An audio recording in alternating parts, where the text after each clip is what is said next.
शक्तिधरस्वधाम्ना अन्याश्च हस्तचरणश्रवणत्वगादीन् प्राणान् नमो भगवते पुरुषाय तुभ्यम् अस्पृष्टदोषगन्धाय कल्याणगुणसिन्धवे नमो नमो भक्तमुक्तिदायिने शेषशायिने श्रीमत्सौभाग्यजननीं स्तौमि लक्ष्मीं सनातनीं सर्वकामफलावाप्तिसाधनैकसुखावहां यो विप्रलम्भविपरीतमतिप्रभूतवादान् निरस्य कृतवान् भुवि तत्त्ववादम् सर्वेश्वरो हरिरिति प्रतिपादयन्तम् आनन्दतीर्थमुनिवर्यमहं नमामि भवति यदनुभावादेन मूकोऽपि वाग्मी जडमतिरपि जन्तुः जायते प्राज्ञमौलिः सकलवचनचेतो देवता भारती सा मम वचसि निधत्तां सन्निधिं मानसे च मिथ्या सिद्धान्तदुर्ध्वान्त विध्वंसनविचक्षणः जयतीर्थाख्यतरणिः भासतां नो हृदम्बरे ज्ञानवैराग्यभक्त्यादिकल्याणगुणशालिनः लक्ष्मीनारायणमुनीन् वन्दे विद्यागुरून् मम अर्थिकल्पितकल्पोऽयं प्रत्यर्थिगजकेसरी व्यासतीर्थगुरुर्भूयात् अस्मदिष्टार्थसिद्धये कामधेनुर्यथा पूर्वं सर्वाभीष्टफलप्रदा तथा कलौ वादिराजश्रीपादोऽभीष्टदः सताम् मूकोऽपि यत्प्रसादेन मुकुन्दशयनायते राजराजायते रिक्तो राघवेन्द्रं तमाश्रये ब्रह्मचर्यहरिप्रीति सुविद्यावादशालिनः इष्टदान् कष्टहर्त्रन्नः विद्यामान्यान् मुनीन् नुमः तपस्वाध्यायशुश्रूषा कृष्णपूजारतं मुनिं विश्वेशमिष्टदं वन्दे परिव्राट्चक्रवर्तिनं श्रीगुरुभ्यो नमः हरिः ओम् वायुर्भीमो भीमनादो बहूजाः सर्वेषां च प्राणिनां प्राणभूतः अनावृत्तिर्देहिनां देहपाते तस्माद् वायुर्देवदेवो विशिष्टः ವ್ಯಾಸರು ರಚಿಸಿರುವಂತಹ ವಾಯುಸ್ತುತಿ ಅದರಲ್ಲಿ ಮೊದಲ 4 ನಾಮಗಳನ್ನು ಚಿಂತನೆ ಮಾಡಿದ್ದೇವೆ. ವಾಯು, ಭೀಮಃ, ಭೀಮನಾದಃ, ಮಹೌಜಾಃ ಈ 4 ನಾಮಗಳನ್ನು ಚಿಂತನೆ ಮಾಡಿದ್ದು. ಅದರ ನಂತರದಲ್ಲಿ ಬರುವಂತಹದ್ದು ಸರ್ವೇಷಾಂಚ ಪ್ರಾಣಿನಾಂ ಪ್ರಾಣಭೂತಃ ಅಂತ. ಇದು ಹರಿದೇವರ ಒಂದು ವಿಶಿಷ್ಟವಾಗಿರತಕ್ಕಂತಹ ಗುಣ. ಯಸ್ಮಾತ್ ಸರ್ವೇಷಾಂ ಪ್ರಾಣಿನಾಂ ಪ್ರಾಣಭೂತಃ ತಸ್ಮಾತ್ ವಾಯು ವಿಶಿಷ್ಟಃ. ಹೀಗೆ ಹೇತುಗರ್ಭ ವಿಶೇಷಣ ಅಂತ ಹೇಳ್ತಾರೆ ಇದನ್ನು. ಅಂದರೆ ಕಾರಣ, ವಾಯುದೇವರು ಯಾಕೆ ವಿಶಿಷ್ಟ ದೇವತೆ ಅಂದರೆ ಈ ಕಾರಣದಿಂದ ಅಂತ. ಎಲ್ಲ ನಾಮಗಳು ಕೂಡ ಅವರ ವೈಶಿಷ್ಟ್ಯವನ್ನ ತೋರಿಸಿಕೊಡ್ತಕ್ಕಂಥ. ಇಲ್ಲಿ ಹೇಳುವಾಗ ಎಲ್ಲ ಸರ್ವೇಷಾಂ ಪ್ರಾಣಿನಾಂ ಪ್ರಾಣಭೂತಃ, ಪ್ರಾಣಧಾರಕರು, ಮುಖ್ಯ ಪ್ರಾಣದೇವರು ವಾಯುದೇವರು. ಎಲ್ಲ ಜೀವರಾಶಿಗಳ ಬ್ರಹ್ಮಾಂಡದ ಸಕಲ ಪ್ರಾಣಿಗಳ ಜೀವಧಾರಕರು, ಪ್ರಾಣಧಾರಕರಾಗಿದ್ದರಿಂದ ಅವರನ್ನ ವಾಯು ಅಂತ ಕರೆಯತಕ್ಕಂಥದ್ದು, ಮುಖ್ಯ ಪ್ರಾಣ ಅಂತಲೂ ಕರೆಯತಕ್ಕಂಥದ್ದು. ಹಾಗಾಗಿ ಅದೇ ಅವರ ವೈಶಿಷ್ಟ್ಯ. ಈ ವೈಶಿಷ್ಟ್ಯ ಬೇರೆ ಯಾವ ದೇವತೆಯಲ್ಲಿಯೂ ಇಲ್ಲ. ವಾಯುದೇವರನ್ನ ಬಿಟ್ಟರೆ ಬೇರೆ ಯಾರಲ್ಲಿಯೂ ಇಲ್ಲವಾದ್ದರಿಂದ ಅವರನ್ನ ವಿಶಿಷ್ಟ ದೇವತೆ ಅಂತ ವ್ಯಾಸರು ಕೊಂಡಾಡ್ತಾರೆ. ಯಾಕೆಂದ್ರೆ ಬ್ರಹ್ಮಣ ತ್ಯಕ್ತ ದೇಹಸ್ತು ಮೃತ ಇತ್ಯುಚ್ಯತೆ ಬುಧೈಹಿ ಅಂತ ಶಾಸ್ತ್ರ ಹೇಳುವಂಥದ್ದು. ಭಗವಂತ ದೇಹವನ್ನ ಬಿಟ್ಟು ಹೊರ ಬಂದ ಮೇಲೆ ಅದನ್ನ ಮೃತ ದೇಹ ಅಂತ ಕರೀತಾರೆ. ಹಾಗಾಗಿ ಭಗವಂತ ಶರೀರದಲ್ಲಿರುವಾಗ ಅವರನ್ನ ವ್ಯಕ್ತಿಗಳನ್ನ ಹೆಸರಿನ ಹೇಳಿ ಕರೀತೇವೆ ನಾವು. ಪ್ರಾಣ ಹೋಯಿತು ಅಂದ್ರೆ ಅವರ ಹೆಸರಿಲ್ಲ, ಬಾಡಿ ಅಂತ ಬಿಟ್ರೆ ಹೆಸರು ಹೇಳೋದೇ ಇಲ್ಲ. ಹಾಗೆ ಆ ಭಗವಂತ ಅಲ್ಲಿ ಇರಬೇಕಾದ್ರೆ ಅಲ್ಲಿ ಪ್ರಾಣ ಇರಬೇಕು. ಪ್ರಾಣ ಇದ್ರೆ ಭಗವಂತ ಅಲ್ಲಿ ಇರ್ತಾನೆ, ಪ್ರಾಣ ಅಲ್ಲಿ ಇಲ್ಲ ಅಂದ್ರೆ ಭಗವಂತ ಅಲ್ಲಿ ಇಲ್ಲ. ಹೀಗೆ ಆ ಎಲ್ಲ ಜೀವರಾಶಿಗಳ ಪ್ರಾಣ ಧಾರಣೆಗೆ ಮುಖ್ಯ ಪ್ರಯೋಜಕರಾಗಿರತಕ್ಕಂಥದ್ದೇ ಮುಖ್ಯ ಪ್ರಾಣದೇವರು. ಆದ್ದರಿಂದ ವಿಶೇಷವಾಗಿರತಕ್ಕಂತಹ ವೈಶಿಷ್ಟ್ಯ ಪ್ರಾಣಧಾರಕರು. ಹಿಂದೊಮ್ಮೆ ತಾತ್ಪರ್ಯ ನಿರ್ಣಯದ ಪ್ರವಚನ ಸಮಯದಲ್ಲಿ ಆ ವಿಷಯವನ್ನು ಪ್ರಸ್ತಾಪ ಮಾಡಿತ್ತು. ಮುಖ್ಯ ಪ್ರಾಣದೇವರು ಭಗವಂತ ಸೃಷ್ಟಿ ಆರಂಭ ಕಾಲದಲ್ಲಿ ಯಾರನ್ನ ಮೊದಲಿಗೆ ಸೃಷ್ಟಿ ಮಾಡಬೇಕು ಅಂತ ಆಲೋಚನೆಯನ್ನು, ಜ್ಞಾನ ರೂಪದ ಆಲೋಚನೆಯನ್ನು ಭಗವಂತ ಸಂಕಲ್ಪ ಮಾಡುವಂತ ಸಮಯದಲ್ಲಿ ಭಗವಂತ ಅಂದುಕೊಳ್ತಾನೆ, ನಾನು ಶರೀರದ ಒಳಗೆ ಹೋಗಬೇಕಾದ್ರೆ ಮೊದಲಿಗೆ ಅಲ್ಲಿ ಶರೀರದೊಳಗೆ ಒಬ್ಬರು ಹೋಗಬೇಕು, ಆಮೇಲೆ ನಾನು ಅವರನ್ನು ಹಿಂಬಾಲಿಸಿಕೊಂಡು ಹೋಗುವುದು. ಯಾರು ಶರೀರದಿಂದ ಹೊರಗಡೆ ಬಂದ್ರೆ ನಾನು ಹೊರಗೆ ಬರಬೇಕು. ಅಂದ್ರೆ ಜೀವರ ಶರೀರ ಪ್ರವೇಶಕ್ಕೆ ಕಾರಣಭೂತರಾಗಿರ್ತಕ್ಕಂಥದ್ದು ಮಾರ್ಗ ಸ್ಥಾನ, ದ್ವಾರ ಸ್ಥಾನದಲ್ಲಿರತಕ್ಕಂಥ ಒಬ್ಬ ದೇವತೆಯನ್ನು ಸೃಷ್ಟಿ ಮಾಡಬೇಕು ಅಂತ ಭಗವಂತ ಸಂಕಲ್ಪ ಮಾಡಿ ಸೃಷ್ಟಿ ಮಾಡಿರ್ತಕ್ಕಂಥದ್ದು ಅದು ವಾಯುದೇವರನ್ನ. ಆದ್ದರಿಂದ ಮುಖ್ಯ ಪ್ರಾಣದೇವರಿಗೆ ವಿಶೇಷವಾಗಿರತಕ್ಕಂತಹ ಒಂದು ಸ್ಥಾನ ಇದೆ ಅಂತ ಅದನ್ನ ಸೂಚನೆ ಮಾಡತಕ್ಕಂಥದ್ದು. ಶರೀರ ಅದು ಬರೀ ಪಂಚಭೌತಿಕ ಶರೀರ ಅಂತ ಹೇಳಿದ್ರು ಕೂಡ ಭಗವಂತನ ಆವಾಸ ಸ್ಥಾನ. ಭಗವಂತ ಇರತಕ್ಕಂಥದ್ದು ಶರೀರದಲ್ಲಿ. ಭಗವಂತ ಎಲ್ಲಿ ಇದ್ದಾನೆ? ಮಂದಿರದೊಳಗೆ ಭಗವಂತ ಇದ್ದಾನೆ. ಶರೀರವೇ ಮಂದಿರ, ಭಗವಂತನ ಆವಾಸ ಸ್ಥಾನ. ಭಗವಂತ ಶರೀರದೊಳಗೆ ಪ್ರವೇಶ ಮಾಡಬೇಕಾದ್ರೆ ವಾಯುದೇವರು ಬೇಕು ಅಂತ. ಮಂದಿರ ಅಂತ ನೋಡ್ತೇವೆ ನಾವು, 3 ಕಡೆ ಗೋಡೆಯನ್ನು ಕಟ್ಟಿರ್ತೇವೆ. ಒಂದು ಕಡೆಯಲ್ಲಿ ಒಂದು ದಿಕ್ಕಿನಲ್ಲಿ ಬಾಗಿಲಿರ್ತದೆ. ಆ ಬಾಗಿಲಿನಿಂದ ಒಳಗೆ ಬರುವುದು ಮತ್ತೆ ಹೊರಗೆ ಹೋಗುವುದು ಅದೇ ಬಾಗಿಲಿನಿಂದ. 4 ಕಡೆ ಗೋಡೆಯನ್ನು ಕಟ್ಟಿಬಿಟ್ರೆ ಒಳಗೆ ಬರ್ಲಿಕ್ಕೆ ಸಾಧ್ಯ ಇಲ್ಲ. ಹಾಗಾಗಿ ಒಂದು ಕಡೆ ಬಾಗಿಲು ಇರಲೇಬೇಕು. ಅದೇ ಬಾಗಿಲಿನಿಂದ ಒಳಗೆ ಬರ್ತೇವೆ, ಅದೇ ಬಾಗಿಲಿಂದ ಹೊರಗೆ ಹೋಗ್ತೇವೆ. ಭಗವಂತ ಈ ಶರೀರದ ಒಳಗೆ ತನ್ನ ಮಂದಿರ ಅಂತ ಅಂದಿಸಿಕೊಂಡಿರತಕ್ಕಂಥ ಶರೀರದ ಒಳಗೆ ಭಗವಂತ ಪ್ರವೇಶ ಮಾಡಬೇಕಾದ್ರೆ ಬಾಗಿಲು ಬೇಕಲ್ವ, ಒಳಗೆ ಬರಲಿಕ್ಕೆ ಬಾಗಿಲು ಬೇಕಿದ್ದ ಹಾಗೆ ಭಗವಂತ ಒಳಗೆ ಶರೀರದ ಒಳಗೆ ಪ್ರವೇಶ ಮಾಡಬೇಕಾದ್ರೆ ದ್ವಾರ, ಒಂದು ಬಾಗಿಲು ಬೇಕು. ಆ ಬಾಗಿಲಿನ ಸ್ಥಾನದಲ್ಲಿರ್ತಕ್ಕಂಥದ್ದು ವಾಯುದೇವರು. ಹೀಗೆ ಭಗವಂತ ವಾಯುದೇವರ ಮೂಲಕ ಒಳಗೆ ಬರ್ತಾನೆ, ಮತ್ತೆ ಹಾಗೆ ವಾಯುದೇವರ ಮೂಲಕವೇ ಹೊರಗೆ ಹೋಗತಕ್ಕಂಥದ್ದು ಎಂಬಂತಹ ದೃಷ್ಟಿಯಿಂದ ಇದು ಭಗವಂತನ ಆಗಮನ ನಿರ್ಗಮನಕ್ಕೆ ಕಾರಣರಾಗಿರತಕ್ಕಂಥದ್ದು ವಾಯುದೇವರು. ಆದ್ದರಿಂದ ಅವರನ್ನ ಭಗವಂತನನ್ನ ಪರಿಸರ ಪದ್ಧತಿ ಅಂತ, ಇದು ಷಟ್ಪ್ರಶ್ನೋಪನಿಷತ್ತು ಹೇಳತಕ್ಕಂತಹ ವಿಷಯ. ಷಟ್ಪ್ರಶ್ನೋಪನಿಷತ್ತು ಆ ರೀತಿ ಹೇಳತಕ್ಕಂಥದ್ದು ಪರಿಸರ ಪ್ರಾಣ ಪದ್ಧತಿ ಮಾರ್ಗ ಯಸ್ಯ ಸಹ ಪರಿಸರ ಪದ್ಧತಿ ಅಂತ ಭಗವಂತನನ್ನ ಕೊಂಡಾಡತಕ್ಕಂಥದ್ದು ಷಟ್ಪ್ರಶ್ನೋಪನಿಷತ್ತು. ಭಗವಂತನ ಅನೇಕ ನಾಮಗಳಲ್ಲಿ ವೈದಿಕ ನಾಮ ಉಪನಿಷತ್ತಿನಲ್ಲಿ ಬರತಕ್ಕಂಥ ಭಗವಂತನ ನಾಮ ಪರಿಸರ ಪದ್ಧತಿ ಅಂತ. ಪದ್ಧತಿ ಅಂದ್ರೆ ಮಾರ್ಗ, ದ್ವಾರ, ದಾರಿ ಅಂತ. ಯಾರು ಭಗವಂತ ಶರೀರದ ಒಳಗೆ ಪ್ರವೇಶ ಮಾಡುವುದಕ್ಕೆ ದ್ವಾರದ ಸ್ಥಾನದಲ್ಲಿದ್ದಾರೆ ಅಂದ್ರೆ ಪರಿಸರ. ನಾವು ಪರಿಸರ ಅಂದ್ರೆ ಬರೀ ಸುತ್ತಮುತ್ತಲು ಕಾಣತಕ್ಕಂತಹ ನಿಸರ್ಗ, ಎನ್ವೈರನ್ಮೆಂಟ್, ಪ್ರಕೃತಿಯನ್ನ ಪರಿಸರ ಅಂತ ಹೇಳ್ತಾರೆ. ಆದರೆ ವಿಶೇಷವಾಗಿ ಪರಿಸರ ನಾಮಕರಾಗಿರತಕ್ಕಂಥದ್ದು ವಾಯುದೇವರೇ. ಅವರ ಹೆಸರು ಪರಿಸರ. ಪರಿತಃ ಸರತೀತಿ ಪರಿಸರ. ಎಲ್ಲ ಕಡೆ ಸಂಚಾರ ಮಾಡ್ತಾರಂತೆ. ವಾಯುದೇವರಲ್ಲಿದೆ ಇರತಕ್ಕಂಥ ಸ್ಥಳವೇ ಇಲ್ಲ. ಆದ್ದರಿಂದ ಸರತಿ ಅಂದ್ರೆ ಸಂಚರತಿ ಅಂತ, ಎಲ್ಲ ಕಡೆ ಸಂಚಾರ ಮಾಡ್ತಾರ. ಆದ್ರಿಂದ ಅವರಿಗೆ ಪರಿಸರ ಅಂತ ಹೆಸರು. ಅಷ್ಟೇ ಅಲ್ಲ, ಗತವು ಗತಿ ಅಂದ್ರೆ ಜ್ಞಾನ ಅಂತ. ಪರಿಸರ ಅಂದ್ರೆ ಎಲ್ಲ ವಿಷಯಗಳ ಪರಿಪೂರ್ಣವಾಗಿರತಕ್ಕಂತಹ ಜ್ಞಾನ ಇರುವಂತಹ ದೇವತೆ ಅಂದ್ರೆ ಅದು ವಾಯುದೇವರು ಮಾತ್ರ. ಆದ್ದರಿಂದಲೂ ಕೂಡ ಅವರಿಗೆ ಪರಿಸರ ಅಂತ ಹೆಸರು. ಹೀಗೆ ಮುಖ್ಯ ಪ್ರಾಣದೇವರನ್ನು ಪರಿಸರ ಅಂತ ಉಪನಿಷತ್ತು ಹೆಸರಿಸುತ್ತೆ. ಆ ಪರಿಸರನನ್ನ ಮಾರ್ಗವನ್ನಾಗಿ, ದ್ವಾರವನ್ನಾಗಿ ಇಟ್ಟುಕೊಂಡು ಭಗವಂತ ಶರೀರವನ್ನು ಪ್ರವೇಶ ಮಾಡ್ತಾನಾದ್ರಿಂದ ಭಗವಂತನಿಗೆ ಪರಿಸರ ಪದ್ಧತಿ ಅಂತ ನಾಮ ಅಂತ ಇದನ್ನ ಷಟ್ಪ್ರಶ್ನೋಪನಿಷತ್ತು ಉಲ್ಲೇಖ ಮಾಡತಕ್ಕಂಥ. ಹಾಗಾಗಿ ಭಗವಂತ ಶರೀರ ಪ್ರವೇಶಕ್ಕೆ ವಾಯುದೇವರು ಕಾರಣೀಭೂತರು, ಶರೀರದಿಂದ ಹೊರಗೆ ಬರುವುದಕ್ಕೂ ಕೂಡ ಮುಖ್ಯ ಪ್ರಾಣದೇವರು ಕಾರಣೀಭೂತರೆಂಬಂತಹ ದೃಷ್ಟಿಯಿಂದ ಎಲ್ಲರ ಪ್ರಾಣ ಧಾರಕರು ವಾಯುದೇವರು. ಆದ್ದರಿಂದ ಅದನ್ನು ಹೇಳ್ತಾರೆ ಸರ್ವೇಶಾಂಚ ಪ್ರಾಣಿನಾಂ ಪ್ರಾಣಭೂತ.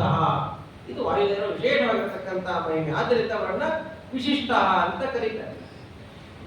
ಇನ್ನು ಅವತಾರಕ್ಕೆ ಬರುವಾಗ ರಾಮಾಯಣದಲ್ಲಿ ನೋಡುವಾಗ ಇಂದ್ರಜಿತವನ ಸರ್ಪಾಸ್ತ್ರದಿಂದ, ನಾಗಪಾಶದಿಂದ ಒಂದೆರಡಲ್ಲ 3 ಬಾರಿ ಎಲ್ಲ ಲಕ್ಷ್ಮಣನು ಸೇರಿದಂತೆ ಎಲ್ಲ ಕಬ್ಬಿಗಳು ಬಿದ್ದಾಗ ವಿಭೀಷಣ ಹೇಳತಕ್ಕಂಥ ಮಾತು, ಅಸ್ಮಿನ್ ಜೀವತಿ ವೀರೇತು ಹತಮಪ್ಯಹತಂ ಬಲಂ ಹನುಮತ್ಯುಜ್ಜಿತ ಪ್ರಾಣೆ ಜೀವಂತೋಪಿ ಮೃತಾವಯ. ವಿಭೀಷಣನ ಮುಂದೆ ಹೇಳ್ತಕ್ಕಂಥ ಮಾತು.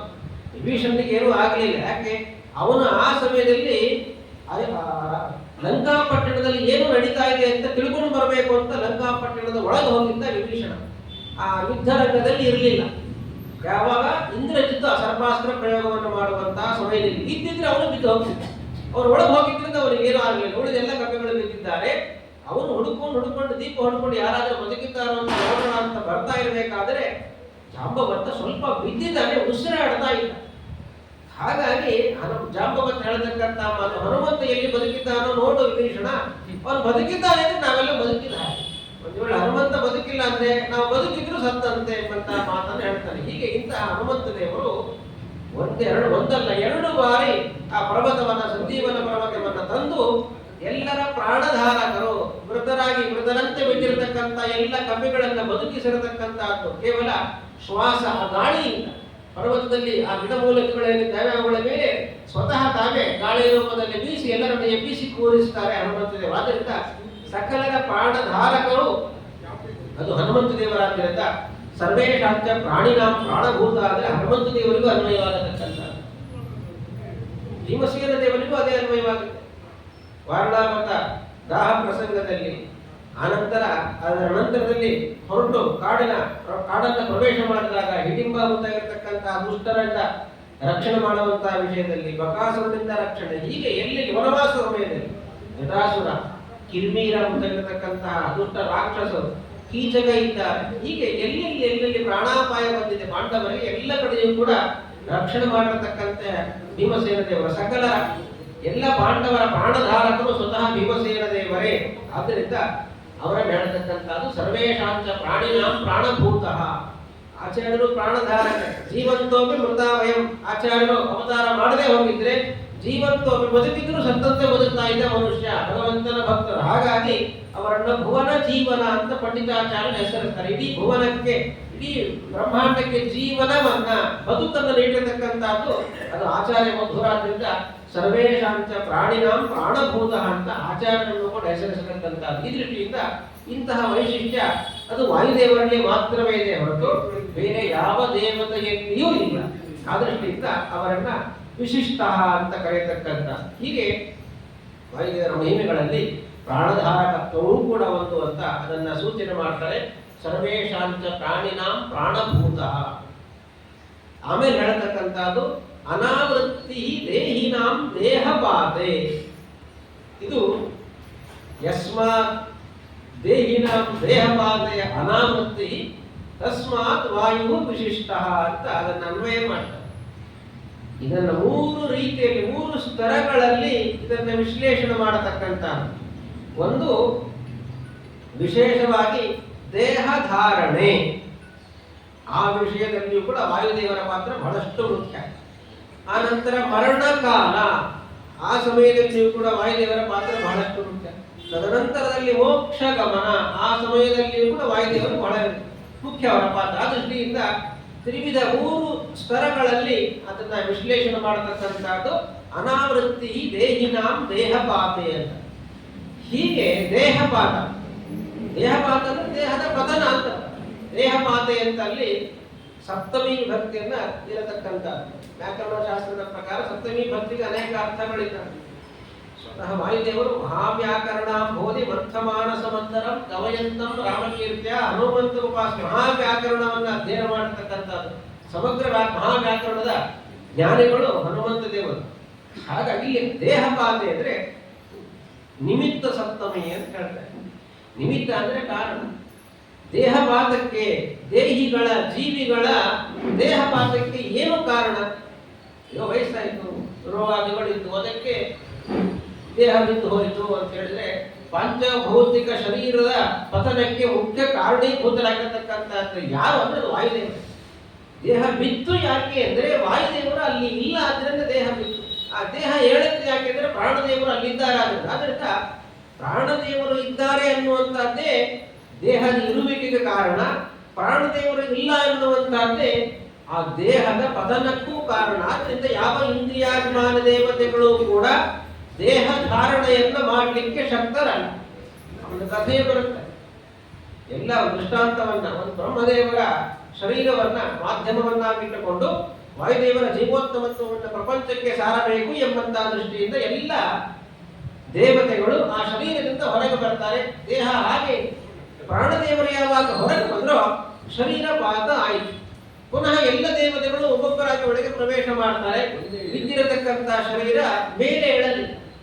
ವಾಯುದೇವರು ಯಾವಾಗ ಪ್ರವೇಶ ಮಾಡ್ತಾರೆ ಬಿದ್ದಿರುವ ಶರೀರ ಮೇಲೆದ್ದು ಕೂತುಕೊಂಡಿದೆ. ಆದ್ರಿಂದ ದೇಹ ಪಾತೆ, ದೇಹದ ಪತನಕ್ಕೆ ಮುಖ್ಯ ಕಾರಣೀಭೂತರಾಗಿರತಕ್ಕಂತಹದ್ದು ಯಾವುದು ಅಂದ್ರೆ ವಾಯುದೇವರ ಇಲ್ಲದೆ ಇರುವಿಕೆ. ಅದನ್ನು ಹೇಳ್ತಾರೆ ಅನಸ್ಯ ಅವೃತ್ತಿ. ವೃತ್ತಿ ಅಂದ್ರೆ ಇರುವುದು, ಇರುವಿಕೆ ಅಂತ ಅರ್ಥ. ಅವೃತ್ತಿ ಅಂದ್ರೆ ಇಲ್ಲದಿರುವಿಕೆ. ಯಾರ ಇಲ್ಲದಿರುವಿಕೆ? ಅನಸ್ಯ ಅವೃತ್ತಿ ಅನಾವೃತ್ತಿ. ವಾಯುದೇವರ ಇಲ್ಲದೆ ಇರುವಿಕೆಗೆ ಶರೀರ ಪತನಕ್ಕೆ ಕಾರಣ ಅಂತ ಈ ರೀತಿ ಅದನ್ನು ವಿಶ್ಲೇಷಣೆ ಮಾಡತಕ್ಕಂಥದ್ದು. ಹಿಂದೆ ಹೇಳಿರ್ತಕ್ಕಂಥದ್ದು ಜೀವಧಾರಕರು, ಪ್ರಾಣಧಾರಕರು ಹೇಗೆ ವಾಯುದೇವರು, ಆ ಪ್ರಾಣಧಾರಣೆಯನ್ನು ಮಾಡತಕ್ಕಂಥದ್ದು ವಾಯುದೇವರು ಎನ್ನುವಂತಹದನ್ನು ಇಲ್ಲಿ ಮತ್ತೊಂದು ರೀತಿಯಲ್ಲಿ ಹೇಳ್ತಕ್ಕಂಥದ್ದು ಹೇಗೆ ಅಂದ್ರೆ ವ್ಯತಿರೇಕ ಮುಖದಿಂದ ಅಂತ ಹೇಳ್ತಾರೆ. ಎರಡು, ಒಂದು ಅನ್ವಯ, ವ್ಯತಿರೇಕ ಅಂತ ಎರಡು ಬರತಕ್ಕಂಥ. ತತ್ ಸತ್ವೇ ತತ್ ಸತ್ವಂ, ತದಭಾವೇ ತದಭಾವ ಅಂತ ಶಾಸ್ತ್ರದಲ್ಲಿ ಹೇಳ್ತಕ್ಕಂಥ. ಹೀಗೆ ಇಲ್ಲಿ ತದಭಾವೇ ವ್ಯತಿರಿಕ್ತವಾಗಿ ಹೇಳ್ತಕ್ಕಂಥದ್ದು ಅಂದ್ರೆ ಪ್ರಾಣದೇವರು ಇಲ್ಲ ಆದ್ರಿಂದ ಶರೀರ ಬಿದ್ದಿದೆ ಅಂದ್ರೆ ಪ್ರಾಣದೇವರು ಇದ್ದಾರಾದ್ರಿಂದ ಶರೀರ ನಿಂತಿದೆ ಅಂತ ಈ ರೀತಿ ವ್ಯತಿರೇಕ ಮುಖದಿಂದ ಅದನ್ನ ಸಮನ್ವಯ ಮಾಡ್ತಾ ಹೇಳ್ತಾರೆ. ಆದ್ರಿಂದ ಶರೀರ ಪಾತಕ್ಕೆ ಮುಖ್ಯ ಕಾರಣ ಯಾವುದು ಅಂದ್ರೆ ಅನಸ್ಯ ಅವೃತ್ತಿ, ಪ್ರಾಣದೇವರು ಇಲ್ಲದೇ ಇರತಕ್ಕಂಥದ್ದೇ ಅಂತ ಅದನ್ನು ವಿಶ್ಲೇಷಣೆ ಮಾಡಿ ಹೇಳ್ತಾರೆ. ದೇಹಿನಾಂ ದೇಹಪಾತೆ ಅನಾವೃತ್ತಿ ಅಂತ ಇದು ಒಂದು. ಮತ್ತೊಂದು ಹೇಳ್ತಕ್ಕಂಥದ್ದು ದೇಹಪಾತೆ. ಇಲ್ಲಿ ಸಪ್ತಮಿ ಭಕ್ತಿ ಇದೆ. ಸಪ್ತಮಿ ಭಕ್ತಿಗೆ ಮತ್ತೊಂದು ಅರ್ಥ, ಅದನ್ನ ಸತಿ ಸಪ್ತಮಿ ಅಂತ ಹೇಳ್ತಾರೆ. ದೇಹ ಬಿದ್ದು ಹೋಗ್ತಾ ಇದೆ, ಯಾವುದು ಪಂಚಭೌತಿಕ ಶರೀರ ಬೀಳ್ತಾ ಇದೆ, ಪತನ ಆಗ್ತಾ ಇದೆ, ಇನ್ನೇನು ಪ್ರಾಣ ಹೊರಟು ಹೋಯ್ತು, ಏನಾಗುತ್ತೆ? ಅನಸ್ಯ ಆವೃತ್ತಿ ಶಬ್ದ ಅದೇ. ಅನಾವೃತ್ತಿ ದೇಹಿನಾಂ ದೇಹಪಾತೆ. ದೇಹಿನಾಂ ದೇಹಪಾತೆ, ಪಂಚಭೌತಿಕ ಶರೀರ ಪತನ ಆಗ್ತಾ ಇದ್ದಾಗ ಅನಾವೃತ್ತಿ. ಇಲ್ಲಿ ಅವೃತ್ತಿ ಅಲ್ಲ, ಆವೃತ್ತಿ. ಆವೃತ್ತಿ ಅಂದ್ರೆ ಅನುಸರಣ ಅಂತ, ಅನುಸರಿಸಿಕೊಂಡು ಹೋಗತಕ್ಕಂಥದ್ದು ಅನುಗಮನ. ಏನು ಅಂದ್ರೆ ಪಂಚಭೌತಿಕ ಶರೀರ ಬಿದ್ದ ಮೇಲೆ ಭಗವಂತ ಶರೀರದಿಂದ ಹೊರಟು ಬಿಡ್ತಾನೆ. ಆ ಭಗವಂತನನ್ನು ಹಿಂಬಾಲಿಸಿಕೊಂಡು ತತ್ವಾಭಿಮಾನ ದೇವತೆಗಳೇನಿದ್ದಾರೆ ಅವರು ಹೊರಡುತ್ತಾರೆ. ಮುಖ್ಯ ಪ್ರಾಣದೇವರು ಕೂಡ ಭಗವಂತನನ್ನು ಹಿಂಬಾಲಿಸಿಕೊಂಡು ಹೋಗುತ್ತಾರೆ. ಅದನ್ನ ಬೃಹತ್ ಭಾಷ್ಯ ಆಚಾರ್ಯರಲ್ಲಿ ಉದಾಹರಿಸುತ್ತಾರೆ. ವಾಯು ಜ್ಞಾನಾತ್ಮಕಶ್ಚೈವ ಪ್ರಾಣಾತ್ಮಕ ಇತಿ ದ್ವಿಧ ಅನುಯಾತಿ ಹೃಷಿಕೇಶಂ ಸರ್ವದೇವೈ ಸಮನ್ವಿತಃ. ಎಲ್ಲ ತತ್ವಾಭಿಮಾನ ದೇವತೆಗಳಿಂದ ಕೂಡಿಕೊಂಡು ಮುಖ್ಯ ಪ್ರಾಣದೇವರು ಎರಡು ರೂಪಗಳಿಂದ ಜೀವನನ್ನು ಹೊಂದಿಕೊಂಡು ಭಗವಂತನನ್ನು ಹಿಂಬಾಲಿಸಿಕೊಂಡು ಹೋಗ್ತಾರೆ. ಎಲ್ಲಿಗೆ? ಮತ್ತೊಂದು ಶರೀರ ಪ್ರವೇಶ ಮಾಡಬೇಕಲ್ವಾ, ಜೀವನಿಗೆ ಮತ್ತೊಂದು ಶರೀರ ಕೊಡಬೇಕಲ್ವಾ. ವಾಯುದೇವರೇ ಆ ಕೆಲಸವನ್ನು ಮಾಡ್ತಾರೆ ಅಂತ ಭಗವಂತನನ್ನು ಹಿಂಬಾಲಿಸಿಕೊಂಡು ಹೋಗತಕ್ಕಂಥದ್ದು ಅಂತ ಇದನ್ನ ಬೃಹತ್ ಭಾಷೆಯಲ್ಲಿ ಉಲ್ಲೇಖ ಮಾಡತಕ್ಕಂಥದ್ದು. ಎರಡು ರೂಪಗಳಿಂದ ಅಂತ ಹೇಳತಕ್ಕಂಥದ್ದು. ಒಂದು ವಾಯು ಜ್ಞಾನಾತ್ಮಕ, ಪ್ರಾಣಾತ್ಮಕ ಅಂತ ಹೀಗೆ ಎರಡು ರೂಪಗಳನ್ನು ಸ್ವೀಕಾರ ಮಾಡಿ ವಾಯುದೇವರು ಆ ಜೀವನನ್ನು ಹೊತ್ತುಕೊಂಡು ಹೋಗ್ತಾರೆ ಅಂತ ಅದನ್ನ ವರ್ಣನೆ ಮಾಡತಕ್ಕಂಥದ್ದು. ಹಾಗಾಗಿ ದೇಹಿನಾಂ ದೇಹಪಾತೆ ಆವೃತ್ತಿ. ವಾಯುದೇವರು ಅನುಸರಿಸಿಕೊಂಡು ಹೋಗ್ತಾರೆ. ಆದ್ರಿಂದ ಜೀವನ ಪ್ರಾಣಧಾರಣೆ ಅದಕ್ಕೆ ಮುಖ್ಯ ಪ್ರಾಣದೇವರು ಕಾರಣ. ಜೀವನ ಶರೀರ ಬಿದ್ದು ಹೋದ ಮೇಲೆ ಮತ್ತೊಂದು ಶರೀರಕ್ಕೆ ಹೋಗಬೇಕು, ಅದು ಕೂಡ ಮುಖ್ಯ ಪ್ರಾಣದೇವರೇ ಮಾಡ್ತಾರೆ. ಅದಕ್ಕೆ ಅವರೇ ಕಾರಣ. ದೇಹಪಾತೆ ಅನಸ್ಯ ಆವೃತ್ತಿ. ಅದನ್ನು ಅವತಾರದಲ್ಲಿ ತೋರಿಸಿಕೊಡ್ತಾರೆ. ಸುಗ್ರೀವನ ಬಳಿಗೆ ಕರ್ಕೊಂಡು ಹೋಗಬೇಕು ರಾಮದೇವರನ್ನ. ಒಂದು ಹೆಗಲ ಮೇಲೆ ರಾಮದೇವರನ್ನ ಕೂರಿಸಿಕೊಳ್ತಾರೆ, ಮತ್ತೊಂದು ಹೆಗಲ ಮೇಲೆ ಶೇಷ ನರನನ್ನ ಲಕ್ಷ್ಮಣನನ್ನ ಕೂರಿಸಿಕೊಂಡು ಹೋಗ್ತಾರೆ. ಎಲ್ಲಿಗೆ? ಸುಗ್ರೀವನ ಹತ್ತಿರ ಹೋದ್ರು. ಹನುಮಂತ ದೇವರು ತಾನು ಮಾಡ್ತಕ್ಕಂಥ ಏನು ಹೊಸತೇನಲ್ಲ. ಪ್ರತಿ ಕ್ಷಣವೂ ಕೂಡ ಒಂದು ಶರೀರದಿಂದ ಮತ್ತೊಂದು ಶರೀರಕ್ಕೆ ಜೀವನನ್ನ ಮತ್ತು ಭಗವಂತನನ್ನು ಒಟ್ಟಿಗೆ ಕರ್ಕೊಂಡು ಹೋಗತಕ್ಕಂಥದ್ದು ತಾನು ಮಾಡುವಂತಹ ಕೆಲಸ ಅಂತ ವಾಯುದೇವರು ಹನುಮದ ಅವತಾರದಲ್ಲಿ ಪ್ರತ್ಯಕ್ಷವಾಗಿ ತೋರಿಸಿ ಕೊಡ್ತಾರೆ. ಭೀಮಸೇನ ದೇವರು ಹೊತ್ತುಕೊಂಡು ಹೋಗಿಲ್ವಾ? ವನವಾಸ ಅಲ್ಲ, ವಾರಣಾವತದಿಂದ ಅರಗಿನ ಮನೆಯಿಂದ ಹೊತ್ತುಕೊಳ್ಬೇಕ, ಹೊರಗೆ ಬಂದು ಕಾಡಲ್ಲಿ ಹೋಗಬೇಕು. ಅನೇಕ ಎಷ್ಟು ಇಲ್ಲಿ ಹೋಗೋದಂತ ಗೊತ್ತಿಲ್ಲ, ಹೋಗ್ಬೇಕು ಅಷ್ಟೇ ಕಾಡಲ್ಲಿ. ಮತ್ತು ಮಧ್ಯರಾತ್ರಿ ಹೊತ್ತಿನಲ್ಲಿ ಏನು ದೀಪ ಇಲ್ಲ, ಏನು ಲೈಟ್ ಇಲ್ಲ, ಏನು ಕಾಣಿಸ್ಬೇಕು, ಏನು ಕಾಣಿಸೋದಿಲ್ಲ. ಆದರೆ ನಡ್ಕೊಂಡು ಹೋಗಬೇಕು. ಯಾರಿಗೂ ಸಾಧ್ಯವೇ ಇಲ್ಲ. ಮಧ್ಯರಾತ್ರಿ ಹೊತ್ತಿನಲ್ಲಿ ನಿದ್ದೆ ಮಾಡುವಂತಹ ಸಮಯದಲ್ಲಿ ಅವರಿಗೆ ನಡ್ಕೊಂಡು ಹೋಗ್ಲಿಕ್ಕೆ ಸಾಧ್ಯವೇ? ಭೀಮಸೇನ ದೇವರು ಹೊತ್ತುಕೊಳ್ತಾರೆ. ಎರಡು ಕೈಗಳ ಮೇಲೆ ಯುಧಿಷ್ಠರ ಅರ್ಜುನನ್ನು ಹೊತ್ತುಕೊಳ್ತಾರೆ, ಹೆಗಲ ಮೇಲೆ ನಕುಲ ಸಹದೇವರನ್ನು ಹೊತ್ತುಕೊಳ್ತಾರೆ, ಕುತ್ತಿಗೆಯ ಮೇಲೆ ಕುಂತಿ ದೇವಿಯನ್ನ ತಾಯಿಯನ್ನು ಹೊತ್ತುಕೊಂಡು ವೇಗವಾಗಿ ಹೀಗೆ ಹೊತ್ಕೊಂಡು ಹೋಗ್ತಾ ಇರ್ತಾರೆ. ನಾವೇನ್ ಮಾಡ್ತೇವೆ, ಇಲ್ಲಿ ಅಂಗಡಿಗೆ ಒಂದು ಚೀಲ ಬ್ಯಾಗಲ್ಲಿ ಏನೋ ತರಬೇಕು ಅಂದ್ರೆ ಭಾರ ಆಯ್ತು ಅಂದ್ರೆ ಏನ್ ಮಾಡ್ತೇವೆ, ಒಂದು ಕೈಯಿಂದ ಮತ್ತೊಂದು ಕೈಗೆ ವರ್ಗಾಯಿಸ್ತೇವೆ. ಭಾರ ಹೋಯ್ತು ಅಂತ ಅನ್ಕೊಳ್ತೇವೆ. ಭಾರ ಹೋಗಿದ್ದಲ್ಲ, ಅಲ್ಲಿಂದ ಇಲ್ಲಿಗೆ ಶಿಫ್ಟ್ ಆಯ್ತು ಅಷ್ಟೇ. ಸ್ವಲ್ಪ ಹೊತ್ತಾದ್ಮೇಲೆ ಮತ್ತೆ ಹಾಗೆ ಇಲ್ಲ, ಇಲ್ಲಿ ಹಾಗೆ ವರ್ಗಾಯಿಸ್ಲಿಕ್ಕೆ ಇಲ್ಲವೇ ಇಲ್ಲ. ಅಷ್ಟು ಹೊತ್ತುಕೊಂಡು ವೇಗವಾಗಿ ಹೋಗ್ತಾರೆ. ವೇಗವಾಗಿ ಹೋಗೋದ್ರಲ್ಲಿ ನೇರವಾಗಿ ಹೈವೇ ಇದ್ರೆ ನೇರವಾಗಿ ಹೋಗ್ಬೋದು. ಕಾಡು ಬರೀ ಮರಗಳೇ ಇರ್ತವೆ, ಅದು ಕಾಣಿಸುತ್ತೆ, ಕಣ್ಣಿಗೆ ಕಾಣಿಸೋದಿಲ್ಲ. ನೇರವಾಗಿ ಹೋಗ್ತಾರೆ. ಹೇಗೆ ಹೋದ್ರಂತೆ, ಮಧ್ಯದಲ್ಲಿ ಅಡೆತಡೆ ಇಲ್ಲ. ಮರಗಳು ಬಂದ್ರೆ ಸುಮ್ಮನೆ ಅವರ ದೇಹ ಶರೀರ ಕಾಲಿಂದ ಒತ್ತರೆ ಹೆಜ್ಜೆ ಮರ ಬಿದ್ದು ಹೋಗ್ಬೇಕು, ಹಾಗೆ ಹೋಗ್ತಾ ಇದ್ದಾರೆ. ಅಯ್ಯೋ ಮರ ಇದೆ ಅಂತ ಆ ಕಡೆ ಪಕ್ಕಕ್ಕೆ ಹೋಗಿ ಹೋಗ್ತೇನೆ ಅಂತ ಹೇಳಿದ್ರೆ ಭೀಮಸೇನ ದೇವರ ನಡೆಗೆ ಅಂದ್ರೆ ಅವರು ಹೋಗಿದ್ದೇ ಅಲ್ಲ. ಹೀಗೆ ಭೀಮಸೇನ ದೇವರು ಹೊತ್ತುಕೊಂಡು ಹೋಗತಕ್ಕಂಥದನ್ನ ವರ್ಣನೆ ಮಾಡತಕ್ಕಂಥದ್ದು ಸುಂದರವಾಗಿ ಮಹಾಭಾರತ. ಹಾಗೆ ಭೀಮಸೇನ ದೇವರು ಅದನ್ನು ತೋರಿಸಿಕೊಟ್ಟಿದ್ದಾರೆ. ಎಲ್ಲ ಜೀವರಾಶಿಗಳನ್ನ ತಾನು ಇದೇ ರೀತಿ ಹೊತ್ತುಕೊಂಡು ಸಾಗತಕ್ಕಂಥದ್ದು ಮೂಲ ರೂಪದಿಂದ ಅಂತ ಆಚಾರ್ಯರು ಅಷ್ಟೇ. ಸುರಂಗ ಮಾರ್ಗ ಹೋಗಿ ಆಮೇಲೆ ಕಾಡಲ್ಲಿ ಹೋಗುದು. ಸುರಂಗ ಮಾರ್ಗದಲ್ಲಿ ಬರ್ತಾರೆ, ಕಾಡಲ್ಲಿ ಹೋಗ್ಬೇಕಲ್ಲ. ಕಾಡಲ್ಲಿ ಹೋಗತಕ್ಕಂಥದ್ದು ಸ್ವಲ್ಪ ಕಷ್ಟ. ಯಾಕೆ, ಮರಗಳಿದ್ದಾವೆ, ಬರಿಗಾಲ ನಡ್ಕೊಂಡು ಹೋಗ್ಬೇಕು, ಎಷ್ಟು ದೂರ ಕತ್ಲು ಏನು ಅಂತ ಗೊತ್ತಿಲ್ಲ. ಅಂತ ದುರ್ಗಮ ಸ್ಥಳದಲ್ಲಿ ಪಾಂಡವರನ್ನು ಹೊತ್ತುಕೊಂಡು ಹೋಗಿರತಕ್ಕಂಥದ್ದು ಭೀಮಸೇನ ದೇವರು.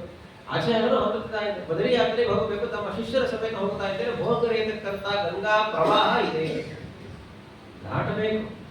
ಆಚಾರ್ಯರನ್ನು ದಾಟಿ ಬಿಡ್ತಾರೆ. ಶಿಷ್ಯರೇನು ಮಾಡಬೇಕು ಹೇಳ್ತಾರೆ, ತನ್ನ ಪಾದವನ್ನ ಹಿಡಿಯಿರಿ.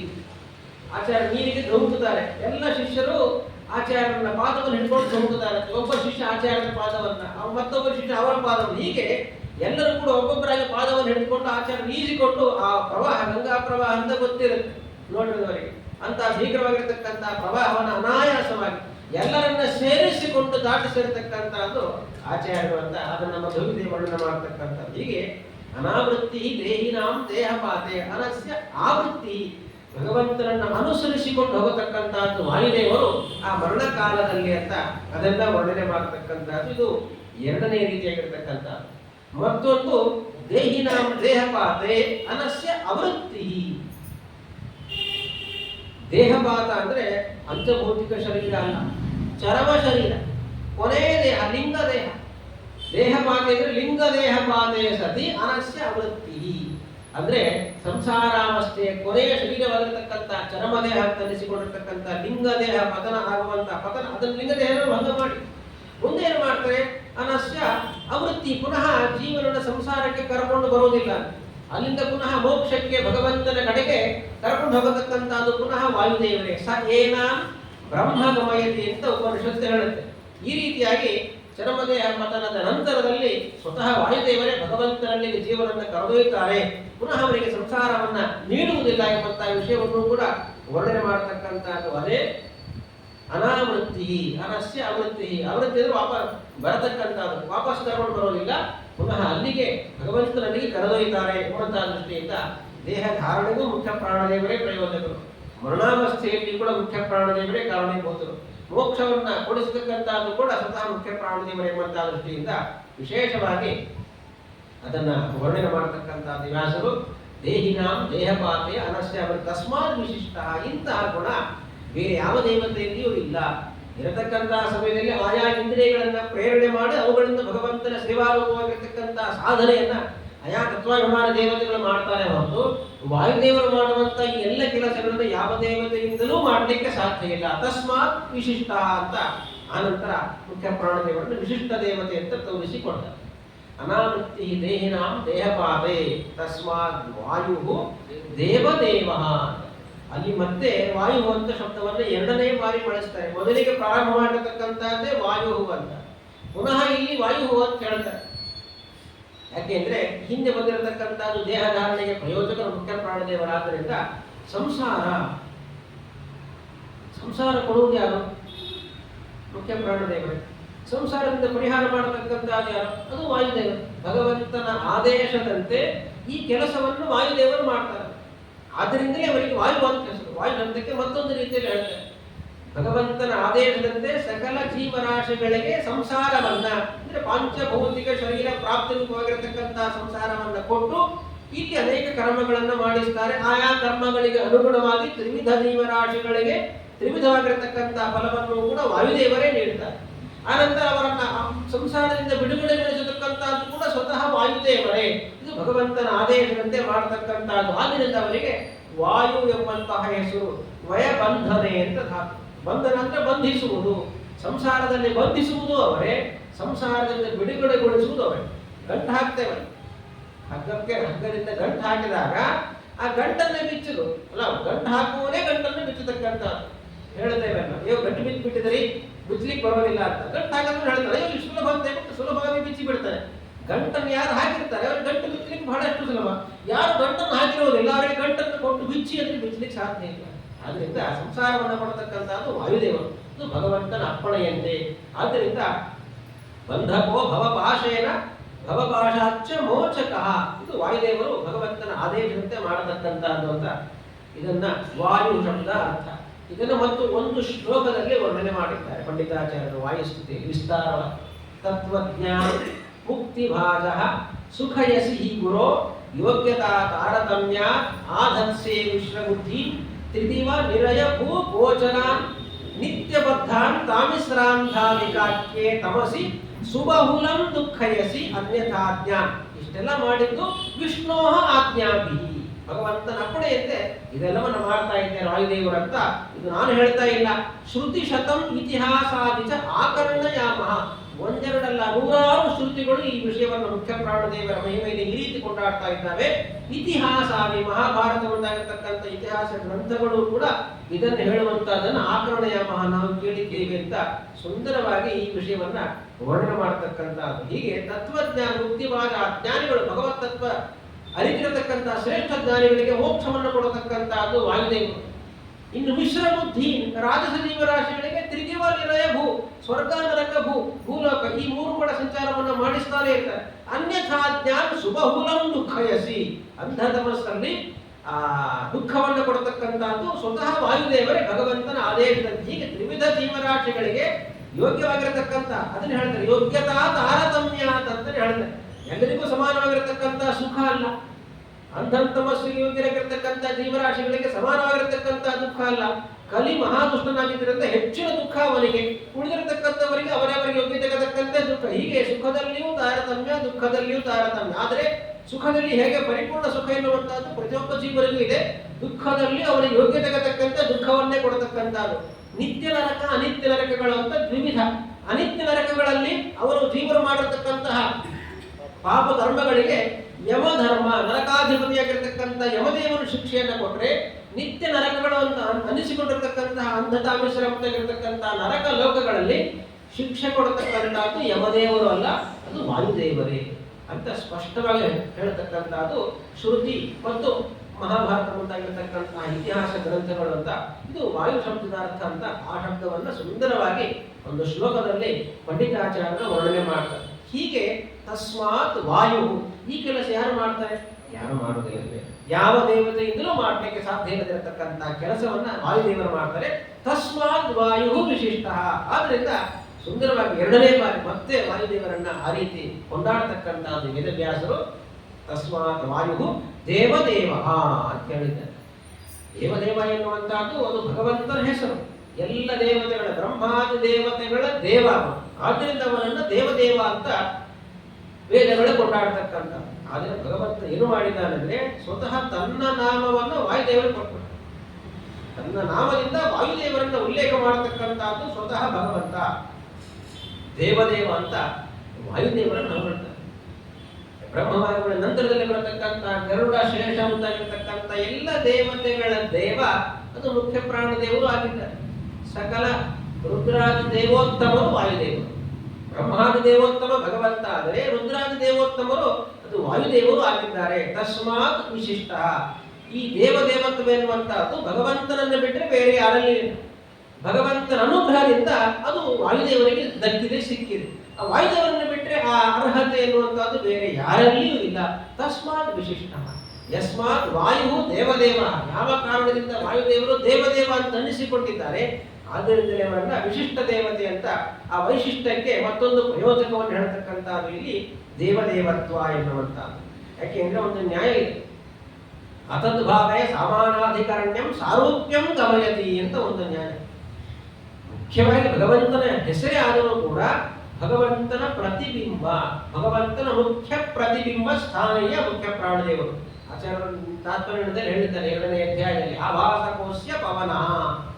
ಮುಖ್ಯ ಪ್ರಾಣದೇವರು ಭಗವಂತನಿಗೆ ಪ್ರತಿಬಿಂಬ, ಮುಖ್ಯ ಪ್ರತಿಬಿಂಬ ಸ್ವರೂಪರು. ಎಲ್ಲ ಕೆಲಸಗಳಲ್ಲಿ, ಎಲ್ಲ ವಿಧವಾಗಿರ್ತಕ್ಕಂಥ ಕರ್ಮಗಳಲ್ಲಿ ಮುಖ್ಯ ಪ್ರತಿಬಿಂಬ ಸ್ಥಾನೀಯರು ಯಾರು ಅಂದರೆ ಅದು ವಾಯುದೇವರು, ಮುಖ್ಯ ಪ್ರಾಣದೇವರು. ಆ ದೃಷ್ಟಿಯಿಂದ ಭಗವಂತನಿಗೆ ನೇರ ಪ್ರತಿಬಿಂಬರಾಗಿದ್ದು ಮುಖ್ಯ ಪ್ರಾಣದೇವರು. ಸ್ವರೂಪರು, ಸಮಾನರು, ಸದೃಶರು ಅಂತ ಅನ್ನಿಸಿಕೊಂಡಿದ್ದಾರೆ.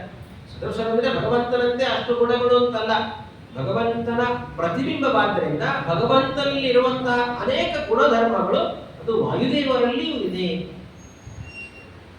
ಜ್ಞಾನ, ಆನಂದ, ಬಲ, ಶೌರ್ಯ, ಪರಾಕ್ರಮ ಇದೆಲ್ಲವೂ ಕೂಡ ಭಗವಂತನಲ್ಲಿಯೇ ಇದೆ. ಅದೆಲ್ಲವೂ ವಾಯುದೇವರಲ್ಲಿ ಇರತಕ್ಕಂಥದ್ದು. ಹಾಗಾಗಿ ವಾಯುದೇವರನ್ನ ಭಗವಂತನ ಸದೃಶ ಅಂತ ಅತದ್ಭಾವೆ, ಇಡಿಯಾಗಿ ಅಲ್ಲ, ಸಾಮಾನಾಧಿಕರಣೆ ಸಾರೂಪ್ಯಂ ತಮಯತಿ, ಸಮಾನ ರೂಪ, ಸದೃಶರು ಅಂತ ಪ್ರತಿಬಿಂಬ ಸ್ಥಾನರಾದ್ದರಿಂದ ಅಂತ ಅದನ್ನ ವರ್ಣನೆ ಮಾಡತಕ್ಕಂಥ. ಹಾಗಾಗಿ ಆ ಪ್ರತಿಬಿಂಬರಾದ್ದರಿಂದಲೇ ಭಗವಂತನಲ್ಲಿರುವಂತಹ ಅನೇಕ ಗುಣಧರ್ಮಗಳು ವಾಯುದೇವರಲ್ಲಿ ಕೊಂದು ಬರ್ತಾ ಆದ್ದರಿಂದ ಭಗವಂತ ಮತ್ತು ವಾಯು, ಹರಿವಾಯುಗಳನ್ನು ಒಂದೇ ಶ್ಲೋಕದಲ್ಲಿ ಈ ಅರ್ಥದಲ್ಲಿ ಸ್ತೋತ್ರ ಮಾಡತಕ್ಕಂಥದ್ದು. ವಾಯುಸ್ತುತಿಯಲ್ಲಿ ಪಂಡಿತಾಚಾರ್ಯ ಮಾತರ್ಮೇ ಮಾತರೇಶ್ವನ್ ಪಿತಃ ಅತುಲಗೋ ಭ್ರಾತಃ ಇಷ್ಟ ಆಪ್ತಬಂಧೋ ಸ್ವಾಮಿನ್ ಸರ್ವಾಂತರಾತ್ಮನ್ ಅಂತ. ಸರ್ವಾಂತರ್ಯಾಮಿತ್ವ ಎನ್ನುವಂತಹದ್ದು ಭಗವಂತನ ಅಸಾಧಾರಣ ಗುಣ. ಎಲ್ಲ ಕಡೆ ಎಲ್ಲ ಪದಾರ್ಥಗಳ ಒಳಗೆ, ಚರಾಚರ ಸಮಸ್ತ ವಸ್ತುಗಳ ಒಳಗಿರತಕ್ಕಂಥದ್ದು ಭಗವಂತ, ಅವನು ಸರ್ವಾಂತರ್ಯಾಮಿ. ಅದರ ನಂತರದಲ್ಲಿ ಶಕ್ತಿ ವಾಯುದೇವರಲ್ಲೂ ಇದೆ. ಆದ್ದರಿಂದ ಭಗವಂತನ ನಾಮವನ್ನ ವಾಯುದೇವರಲ್ಲೂ ಬಳಸ್ತಾರೆ. ಸ್ವಾಮಿನ್ ಸರ್ವಾಂತರಾತ್ಮನ್ ಅಜರ ಜರಹಿತ ಜನ್ಮ ಮೃತ್ಯಾಮಯಾನ ಅಂತ ಸುಂದರವಾಗಿ ಮಾತರ್ಮೇ ಮಾತೇಶ್ವರ ಅಂತ ಸ್ತೋತ್ರ ಮಾಡತಕ್ಕಂಥ. ಈ ದೃಷ್ಟಿಯಿಂದ ಅವನು ದೇವದೇವ, ವಾಯುದೇವರು ದೇವದೇವ ಅಂತ ಅನ್ನಿಸಿಕೊಳ್ಳುವಂತಹದ್ದು ಅಂತ ಅದನ್ನು ಸುಂದರವಾಗಿ ವಾಯುಸ್ತುತಿಯಲ್ಲಿ ಸ್ತೋತ್ರ ಮಾಡತಕ್ಕಂಥದ್ದು ಪಂಡಿತಾಚಾರ್ಯ. ಹೀಗೆ ದೇವ ಶಬ್ದಕ್ಕೆ ಎರಡು ದೇವದೇವ ಅಂತ ಇದೆ ಅಲ್ವಾ. ತಸ್ಮಾತ್ ವಾಯು ದೇವದೇವೋ ವಿಶಿಷ್ಟ. ಒಂದು ಸಲ ದೇವ ಅಂತ ಹೇಳಿದ್ರೆ ದೇವತೆ ಅಂತ ಹೇಳ್ತೇವೆ, ಭಗವಂತನ ದೇವರು ಅಂತ ಕರೀತೇವೆ. ದೇವದೇವ ಅಂತ 2 ಬಾರಿ ಅಲ್ಲಿ ಪ್ರಯೋಗ ಮಾಡಿದೆ. ಯಾಕೆಂದ್ರೆ ದೇವ ಶಬ್ದಕ್ಕೆ ಅರ್ಥ ಇದೆ, 10 ಅರ್ಥಗಳು. ದೇವ ಎನ್ನುವಂತ ಒಂದು ಶಬ್ದಕ್ಕೆ 10 ಅರ್ಥಗಳನ್ನು ಶಾಸ್ತ್ರ ಹೇಳ್ತಕ್ಕಂಥ. ಆ ದಿವು ಎಂಬಂತದ್ದು ಒಂದು ಧಾತು, ಆ ಧಾತುವಿಗೆ ಅರ್ಥ 10 ಅರ್ಥಗಳಿದ್ದಾವೆ. ದಿವು ಕ್ರೀಡಾ, ವಿಜಿಗೀಷಾ, ವ್ಯವಹಾರ, ದ್ಯುತಿ, ಸ್ತುತಿ, ಮೋದ, ಮದ, ಸ್ವಪ್ನ, ಕಾಂತಿ, ಗತಿ. 10 ಅರ್ಥಗಳು ದೇವ ಶಬ್ದಕ್ಕೆ ಇದೆ. ಆದ್ದರಿಂದ ಭಗವಂತನಲ್ಲಿ ದೇವ ಶಬ್ದಕ್ಕೆ 10 ಅರ್ಥಗಳಿವೆ. ಕಡಿಮೆ ಅಂದ್ರೆ 10 ಅರ್ಥಗಳನ್ನು ಅನ್ವಯ ಮಾಡತಕ್ಕಂಥ. ಭಗವಂತನ ನಂತರದಲ್ಲಿ 10 ಅರ್ಥಗಳು ಕೂಡ ಮುಖ್ಯ ಪ್ರಾಣದೇವರಲ್ಲೂ ಅನ್ವಯಿಸುತ್ತಾರೆ. ಆದ್ದರಿಂದ ಮುಖ್ಯ ಪ್ರಾಣದೇವರನ್ನು ಕೂಡ ದೇವದೇವ ಅಂತ ಹೆಸರಿಸಿರತಕ್ಕಂಥ. ಎಷ್ಟು ಪ್ರೀತಿ ವಾಯುದೇವರ ಮೇಲೆ ಭಗವಂತನಿಗೆ. ತನ್ನ ನಾಮವನ್ನ, ತನ್ನ ಗುಣಧರ್ಮಗಳನ್ನು ನೇರವಾಗಿ ಭಗವಂತ ವಾಯುದೇವರಿಗೆ ನೀಡಿಬಿಡ್ತಾನೆ. ದೇವದೇವ ಅಂತ ಅವರನ್ನು ಹೆಸರಿಸ್ತಾರೆ, ಅವರನ್ನು ಹೊಗಳುತ್ತಾರೆ. ಅಂದ್ರೆ ಅಷ್ಟು ಪ್ರೀತಿ, ಅಷ್ಟು ಅನುಗ್ರಹ ಅದು ಭಗವಂತನಿಗೆ ವಾಯುದೇವರ ಮೇಲೆ ಇದೆ ಅಂತ ಅದನ್ನು ಸ್ವತಃ ಭಗವಂತನೇ ತೋರಿಸಿಕೊಡ್ತಾನೆ. ಯಾಕೆಂದ್ರೆ ಪ್ರಾಧಾನ್ಯೇನ ಹರಿ ಧ್ಯೇಯ ತತ್ಸಂಬಂಧ ಸುರಾಧಯ. ಯಾವುದೇ ಶಬ್ದದಿಂದ ಚಿಂತನೆ, ಸ್ಮರಣೆ, ಧ್ಯಾನವನ್ನು ಮಾಡುವಾಗ ಮುಖ್ಯವಾಗಿ ಭಗವಂತನನ್ನೇ ನೆನಪಿಸಿಕೊಳ್ಳಬೇಕು. ಪ್ರಾಧಾನ್ಯೇನ ಹರಿ ಧ್ಯೇಯ ತತ್ಸಂಬಂಧ, ಭಗವಂತನ ಸೇವಕರು, ಭಗವಂತನ ಪರಿವಾರ ಎಂಬಂತಹ ದೃಷ್ಟಿಯಿಂದ ಸುರಾಹ ಎಲ್ಲ ದೇವತೆಗಳು. ಅಲ್ಲಿ ಇಂದ್ರ ಅಂದ್ರೆ ಭಗವಂತನೇ ಮೊದಲಿಗೆ, ಆ ನಂತರ ದೇವೇಂದ್ರ, ಪುರಂದರನನ್ನು ಇಂದ್ರ ಅಂತ ಕರಿತೇವೆ. ರುದ್ರ ಅಂದ್ರೆ ಭಗವಂತನೇ ರುದ್ರ, ಆನಂತರ ಶಿವನನ್ನು ರುದ್ರ ಅಂತ ಕರಿತೇವೆ. ಹೀಗೆ ಯಾವುದೇ ಶಬ್ದವನ್ನು ತೆಗೆದುಕೊಂಡರೂ ಕೂಡ ಪ್ರಾಧಾನ್ಯೇನ ಹರಿಯೇ ಮುಖ್ಯ ವಾಚ್ಯ. ಅದರ ನಂತರದಲ್ಲಿ ತತ್ಸಂಬಂಧ ಸುರಾಲಯ, ಎಲ್ಲ ದೇವತೆಗಳು ಕೂಡ ಭಗವಂತನ ಸಂಬಂಧಿಕರು, ಭಗವಂತನಿಗೆ ಸಂಬಂಧಪಟ್ಟವರು, ಭಕ್ತ್ಯಾದಿ ಗುಣಗಳಿಂದ ಎಂಬಂತಹ ದೃಷ್ಟಿಯಿಂದ ಆಯಾ ಶಬ್ದಗಳನ್ನ ಇತರ ದೇವತೆಗಳಲ್ಲಿ ಅನ್ವಯ ಮಾಡತಕ್ಕಂಥ. ಹಾಗಾಗಿ ಭಗವಂತನಲ್ಲಿ ಇರತಕ್ಕಂಥ ಈ ವಿಶೇಷ ದೇವದೇವ ಎನ್ನುವಂತಹ ಶಬ್ದ ಅದು ವಾಯುದೇವರನ್ನ ಕುರಿತು ಕೂಡ ಹೇಳತಕ್ಕಂಥದ್ದು ಅಂತ. ಮೊದಲಿಗೆ ದೇವ ಅನ್ನುವಂಥ ಶಬ್ದಕ್ಕೆ ಭಗವಂತ ಅಂತಾನೆ ಅರ್ಥ. ಇನ್ನೊಂದು ಸಲ 2ನೇ ಬಾರಿ ದೇವ ಅಂತಿದೆ ಅಲ್ವಾ, ಅದಕ್ಕೆ 10 ಅರ್ಥಗಳನ್ನ ಅನ್ವಯಿಸಿಕೊಂಡು ಹೋಗ್ತಾರೆ. ದೇವ ಅಂದ್ರೆ ಭಗವಂತ, ದೇವ ಅಂದ್ರೆ ದಿವಸ್ತುತ ಅಂತ ಅರ್ಥ. ಯಾರು ಭಗವಂತನನ್ನ ಸ್ತೋತ್ರ ಮಾಡ್ತಾನೆ ಅವನು ಕೂಡ ದೇವನ. ದೇವಂ ದೀವ್ಯತಿ ಇತಿ ದೇವದೇವ. ಸರ್ವೋತ್ತಮನಾಗಿರ್ತಕ್ಕಂಥ ಭಗವಂತನನ್ನ ಸ್ತೋತ್ರ ಮಾಡ್ತಾರೆ ಅಹರ್ನಿಶವೂ ಕೂಡ. ಆದ್ದರಿಂದ ಮುಖ್ಯ ಪ್ರಾಣದೇವರನ್ನ ದೇವದೇವ ಅಂತ ಕರೀತಾರೆ. ಮತ್ತೊಂದು ದೀವು ಮೋದೆ, ತತ್ವಾರ್ಥಗಳಲ್ಲಿ ಮತ್ತೊಂದು ಮೋದ ಅಂದ್ರೆ ಆನಂದ. ಆಮೋದ, ಪ್ರಮೋದ, ಸಂಮೋದ ಅಂತ ಮೋದ ಶಬ್ದಕ್ಕೆ ಆನಂದ ಎಂಬಂತ ಅರ್ಥ. ಹೀಗೆ ಭಗವಂತನನ್ನ ದೇವಂ ಮೋದಯತಿ, ಭಗವಂತನನ್ನ ಸಂತೋಷಪಡಿಸ್ತಾರೆ. ಭಕ್ತ್ಯಾದಿ ಗುಣಗಳಿಂದ ಭಗವಂತನನ್ನ ಸಂತೋಷಪಡಿಸ್ತಾರೆ. ಭಗವಂತನಲ್ಲಿ ವಿಶೇಷವಾಗಿರ್ತಕ್ಕಂಥ ಭಕ್ತಿಯನ್ನು ಮಾಡುವುದರ ಮೂಲಕ ಮತ್ತು ಭಗವಂತನ ತತ್ವಜ್ಞಾನವನ್ನ, ಪರಿಪೂರ್ಣವಾಗಿರ್ತಕ್ಕಂಥ ತತ್ವಜ್ಞಾನವನ್ನು ಪಡೆದುಕೊಂಡು ಆ ತತ್ವಜ್ಞಾನವನ್ನು ಎಲ್ಲ ಕಡೆ ಪ್ರಸಾರ ಮಾಡ್ತಾರೆ. ತಾನೊಬ್ಬ ತಿಳ್ಕೊಂಡಿರ್ತಕ್ಕಂಥದ್ದು ಅಲ್ಲ, ಭಗವಂತನ ಎಲ್ಲ ಭಕ್ತರಿಗೆ ತತ್ವಜ್ಞಾನವನ್ನು ನೀಡುತ್ತಾರೆ, ಕರುಣಿಸ್ತಾರೆ. ಆ ಮೂಲಕ ಭಗವಂತನನ್ನ ಸಂತೋಷಪಡಿಸ್ತಾರೆ. ಅದರಿಂದ ದೇವಂ ದೇವಯತಿ ಇತಿ ದೇವ, ಭಗವಂತನನ್ನ ಸಂತೋಷಪಡಿಸುವವರು ಎಂಬಂತ ಅರ್ಥದಲ್ಲಿ ದೇವದೇವ ಅಂದರೆ ಮುಖ್ಯ ಪ್ರಾಣದೇವರು. ಮತ್ತು ದಿವು ಜಯ ವಿಜಿಗೀಷ ಅಂತ ಹೇಳ್ತಾರೆ, ಜಯಿಸುವುದು. ಭಗವಂತನನ್ನ ಗೆದ್ದು ಬಿಡ್ತಾರೆ. ಏನು ಭಗವಂತನನ್ನ ಗೆಲ್ಲುವುದು ಅಂದರೆ ಯುದ್ಧದಲ್ಲಿ ಭಗವಂತನನ್ನ ಗೆಲ್ಲುವುದು ಅಲ್ಲ, ಮತ್ತೆ ಭಕ್ತಿಯಿಂದ ಭಗವಂತನನ್ನ ಗೆಲ್ತಾರೆ. ವಾದಿರಾಜ ಸ್ತೋತ್ರ ಮಾಡ್ತಾರೆ ನೋಡಿ ಶ್ರೀಕೃಷ್ಣನನ್ನು, ಭಕ್ತಿ ಬಂಧನವಶಃ ಪ್ರೀತೋಸ್ತು ಕೃಷ್ಣ ಪ್ರಭು ಅಂತ ಸ್ತೋತ್ರ ಮಾಡ್ತಾರೆ. ಕರ್ಮಂದೀಶ್ವರ ಭಕ್ತಿ ಬಂಧನವಶಃ. ಕರ್ಮಂದೀಶ್ವರರು ಅಂದ್ರೆ ಮತ್ತೆ ಆಚಾರ್ಯ, ಕರ್ಮಂದಿಗಳು ಅಂದ್ರೆ ಸನ್ಯಾಸಿಗಳು, ಯತಿಗಳು. ಕರ್ಮಂದೀಶ್ವರರು ಯತಿಶ್ರೇಷ್ಠರಾಗಿರತಕ್ಕಂತಹ ಪರಮಹಂಸರು ಅಂದ್ರೆ ಅದು ಶ್ರೀಮದ್ ಆಚಾರ್ಯ. ಅಂತಹ ಕರ್ಮಂದೀಶ್ವರರ ಭಕ್ತಿ ಬಂಧನವಶಃ, ಅವರ ಭಕ್ತಿ ಎಂಬಂತಹ ಬಂಧನ ಪಾಶಕ್ಕೆ ಭಗವಂತ ಅಧೀನ ಸಿಕ್ಕಿಬಿಟ್ಟಿದ್ದಾನೆ, ಕಟ್ಟಿ ಹಾಕಿಬಿಟ್ಟಿದ್ದಾರೆ. ಎಲ್ಲಿ ಹೋಗ್ಲಿಕ್ಕಾಗುತ್ತೆ, ಕೃಷ್ಣನ ಪ್ರತಿಷ್ಠಾಪನೆ ಮಾಡ್ತಾರೆ. ಆದ್ರಿಂದ ಭಗವಂತನನ್ನ ಗೆದ್ದಿರತಕ್ಕಂಥದ್ದು ವಾಯುದೇವರು ಭಕ್ತಿಯಿಂದ. ಭಗವಂತ ಎಲ್ಲರಿಗೂ ತಂದೆ, ಜಗಜ್ಜನ, ನೇರವಾಗಿ ಬ್ರಹ್ಮವಾಯುಗಳಿಗೆ ತಂದೆ. ಉಳಿದೆಲ್ಲರಿಗೂ ಕೂಡ ಭಗವಂತನೇ ನೀನೇ ತಾಯಿ ಅಲ್ವಾ, ಮಾತರನ್ನೇ ಮಾತರೇಶ್ವರ ಅಂತ ಭಗವಂತನನ್ನ ಕೊಂಡಾಡ್ತಾರೆ. ಅದು ವೇದವೇ ಹೇಳ, ಯಸ್ತಾ ವಿಜಾನಾತ್ ಸ ಪಿತುಷ್ಪಿತಾ ಸತ್ ಅಂತ ಋಗ್ವೇದ ಮಂತ್ರ ಹೇಳ್ತಕ್ಕಂಥದ್ದು, ಭಗವಂತನನ್ನ ಕೊಂಡಾಡತಕ್ಕಂಥದ್ದು. ಏನಂತ ಕೊಂಡಾಡುತ್ತೆ, ಭಗವಂತ ನೀನು ಸೃಷ್ಟಿ ಮಾಡತಕ್ಕಂಥ ಎಲ್ಲ ಜೀವರಾಶಿಗಳು ನಿನ್ನ ಜನಕರು, ನಿನ್ನ ತಂದೆ ಅಂತ ಹೇಳಿ ಭಗವಂತ ಎಲ್ಲವನ್ನ ಸೃಷ್ಟಿ ಮಾಡ್ತಾನೆ. ಅದರಿಂದ ಭಗವಂತ ಜಗಜ್ಜನಕ. ಮತ್ತೆ ಸೃಷ್ಟಿಯಾಗಿರ್ತಕ್ಕಂಥ ಎಲ್ಲರೂ ಭಗವಂತನ ತಂದೆ ಆಗುವುದು ಹೇಗೆ? ಎಲ್ಲರೂ ಆಗುತ್ತೆ. ಹೇಗೆ ಅಂದ್ರೆ ಉಪನಿಷತ್ ವೇದ ಹೇಳುತ್ತೆ, ಯಸ್ತಾ ವಿಜಾನ ಸ ಪಿತುಃ ಪಿತಾ, ತಂದೆಗೂ ತಂದೆ. ಯಾರು ಎಲ್ಲರ ತಂದೆ? ಭಗವಂತ ಎಲ್ಲರ ತಂದೆ.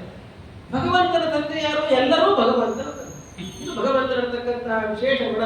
ಭಗವಂತ ಅಣುವಿನಲ್ಲೂ ಇದ್ದಾನೆ, ಮಹತ್ತಿನಲ್ಲೂ ಇದ್ದಾನೆ. ಭಗವಂತ ಒಳಗೂ ಇದ್ದ ನೋಡ್ತೇವೆ. ಹಾಗೆ ಎಲ್ಲ ಬ್ರಹ್ಮಾಂಡದ ಒಳಗೆ ಭಗವಂತ ಇದ್ದಾನೆ, ಬ್ರಹ್ಮಾಂಡ ಭಗವಂತನ ಒಳಗೆ. ಎಲ್ಲರ ತಂದೆ ಆಗಿರತಕ್ಕಂತಹ ಭಗವಂತ ಎಲ್ಲರಿಗೂ ಮಗನಾಗುತ್ತಾನೆ. ಅದು ಯಾಕೆ ಅಂದ್ರೆ ಯಸ್ತಾ ವಿಜಾನ, ಯಾರು ಭಗವಂತನನ್ನ ತಿಳ್ಕೊಳ್ತಾರೆ, ಭಗವಂತನನ್ನ ಯಾರು ಸರಿಯಾಗಿ ತಿಳಿದುಕೊಳ್ತಾರೆ, ಭಗವಂತ ಅವರ ಹೃದಯದಲ್ಲಿ ಬಂದು ಕೂತ್ಕೊಳ್ತಾರೆ. ಹಾಗಾಗಿ ಆ ಭಗವಂತನ ತತ್ವಜ್ಞಾನವನ್ನು ಪಡ್ಕೊಂಡಿರ್ತಕ್ಕಂಥ ಜೀವ ಭಗವಂತನ ಅವತಾರಕ್ಕೆ, ಭಗವಂತನ ಒಂದು ರೀತಿಯ ಅಭಿವ್ಯಕ್ತಿಗೆ, ತನ್ನ ಶರೀರದಲ್ಲಿ ಭಗವಂತನ ಜನನಕ್ಕೆ ಕಾರಣನಾಗ್ತಾನೆ. ಅದರಿಂದ ಅವನು ಪಿತ. ಮಗನ ಶರೀರಕ್ಕೆ ಕಾರಣನಾಗಿರತಕ್ಕಂಥ ತಂದೆ ಅವನನ್ನ ತಂದೆ ಪಿತ ಅಂತ ಕರಿತೇವಲ್ಲ. ಭಗವಂತನ ಅಭಿವ್ಯಕ್ತಿ, ಭಗವಂತ ಬಂದು ಕೂತ್ಕೊಳ್ಳೋದಕ್ಕೆ ಕಾರಣ ಯಾರಾಗ್ತಾನೆ? ಆ ಭಕ್ತನಾದ್ದರಿಂದ ಅವನು ಭಗವಂತನ ಆವಿರ್ಭಾವಕ್ಕೆ ಕಾರಣನಾಗಿದ್ದಾನೆ. ಆದ್ರಿಂದ ಅವನು ಭಗವಂತನ ತಂದೆ. ಆದ್ರಿಂದ ಯಾರೆಲ್ಲ ಭಗವಂತನನ್ನು ತಿಳ್ಕೊಳ್ತಾರೆ ಅವರೆಲ್ಲರನ್ನು ಕೂಡ ವೇದ ಮಂತ್ರ ಪಿತಾ, ತಂದೆ ಅಂತ ಹೇಳುತ್ತೆ. ಯಸ್ತಾ ವಿಜಾನ ಸ ಪಿತುಷ್ಪಿತಾ ಸತ್. ಆ ದೃಷ್ಟಿಯಿಂದ ಹೀಗೆ ಭಕ್ತಿಯಿಂದ ಭಗವಂತನನ್ನ ಕಟ್ಟಿ ಹಾಕುತ್ತಾರೆ ಆಚಾರ್ಯರು.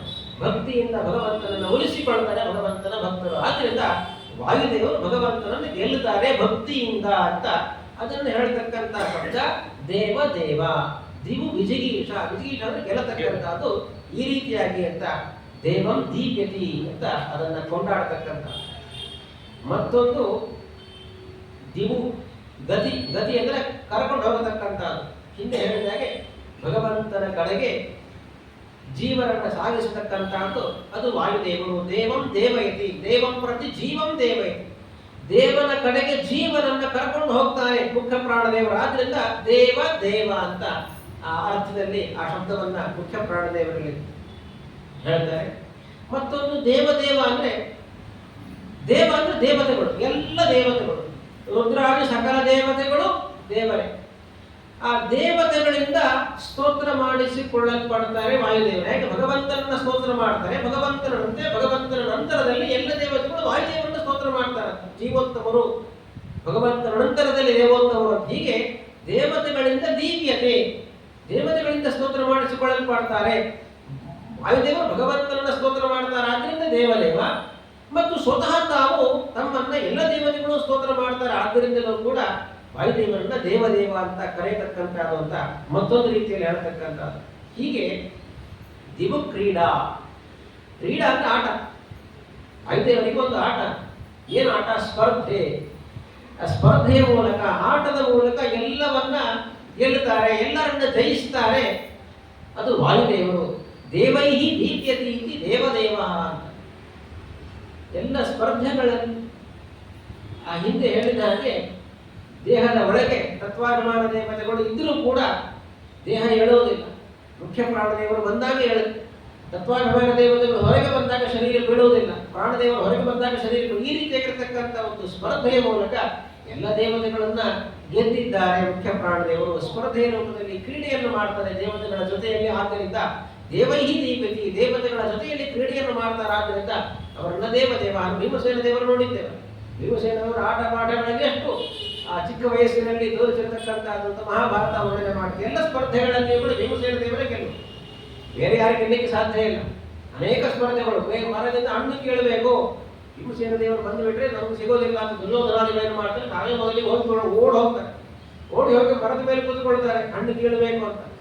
ಏನು ಭೀಮಸೇನ ಕಷ್ಟವೇ ಮಾಡೋದಿಲ್ಲ, ಓಡೋದೇ ನಿಧಾನವಾಗಿ ನಡ್ಕೊಂಡು ಬರ್ತಾರೆ, ಮರವನ್ನ ಅಲ್ಲಾಡಿಸ್ತಾರೆ, ಹಣ್ಣುಗಳು ಬೀಳ್ತವೆ, ಹತ್ತಿದವರು ಬಿದ್ದು ಹೋಗ್ತಾರೆ ಕೆಳಗೆ. ಹಣ್ಣುಗಳು ಭೀಮಸೇನ ದೇವರಿಗೆ ಸಿಕ್ಕಿತ್ತು, ಪೆಟ್ಟು ಮಾತ್ರ ಸಿಕ್ಕಿದ್ದು ದುರ್ಯೋಧನಾದಿಗಳಿಗೆ. ಹೀಗೆ ಅದು ಒಂದು ಉದಾಹರಣೆ. ಈಜುವುದು, ಆಡುವುದು, ಓಡುವುದು ಎಲ್ಲ ಸ್ಪರ್ಧೆಗಳಲ್ಲಿಯೂ ಕೂಡ ಭೀಮಸೇನ ದೇವರನ್ನ ಮಹಾಭಾರತ ಕೊಂಡಾಡ್ತಕ್ಕಂಥ. ಈ ರೀತಿ ಸ್ಪರ್ಧೆಗಳಲ್ಲಿಯೂ ಕೂಡ, ಕ್ರೀಡೆಗಳಲ್ಲಿಯೂ ಕೂಡ ವಿಶಿಷ್ಟರಾಗಿರ್ತಕ್ಕಂಥ. ಆದ್ದರಿಂದ ಅವರನ್ನ ದೇವದೇವ.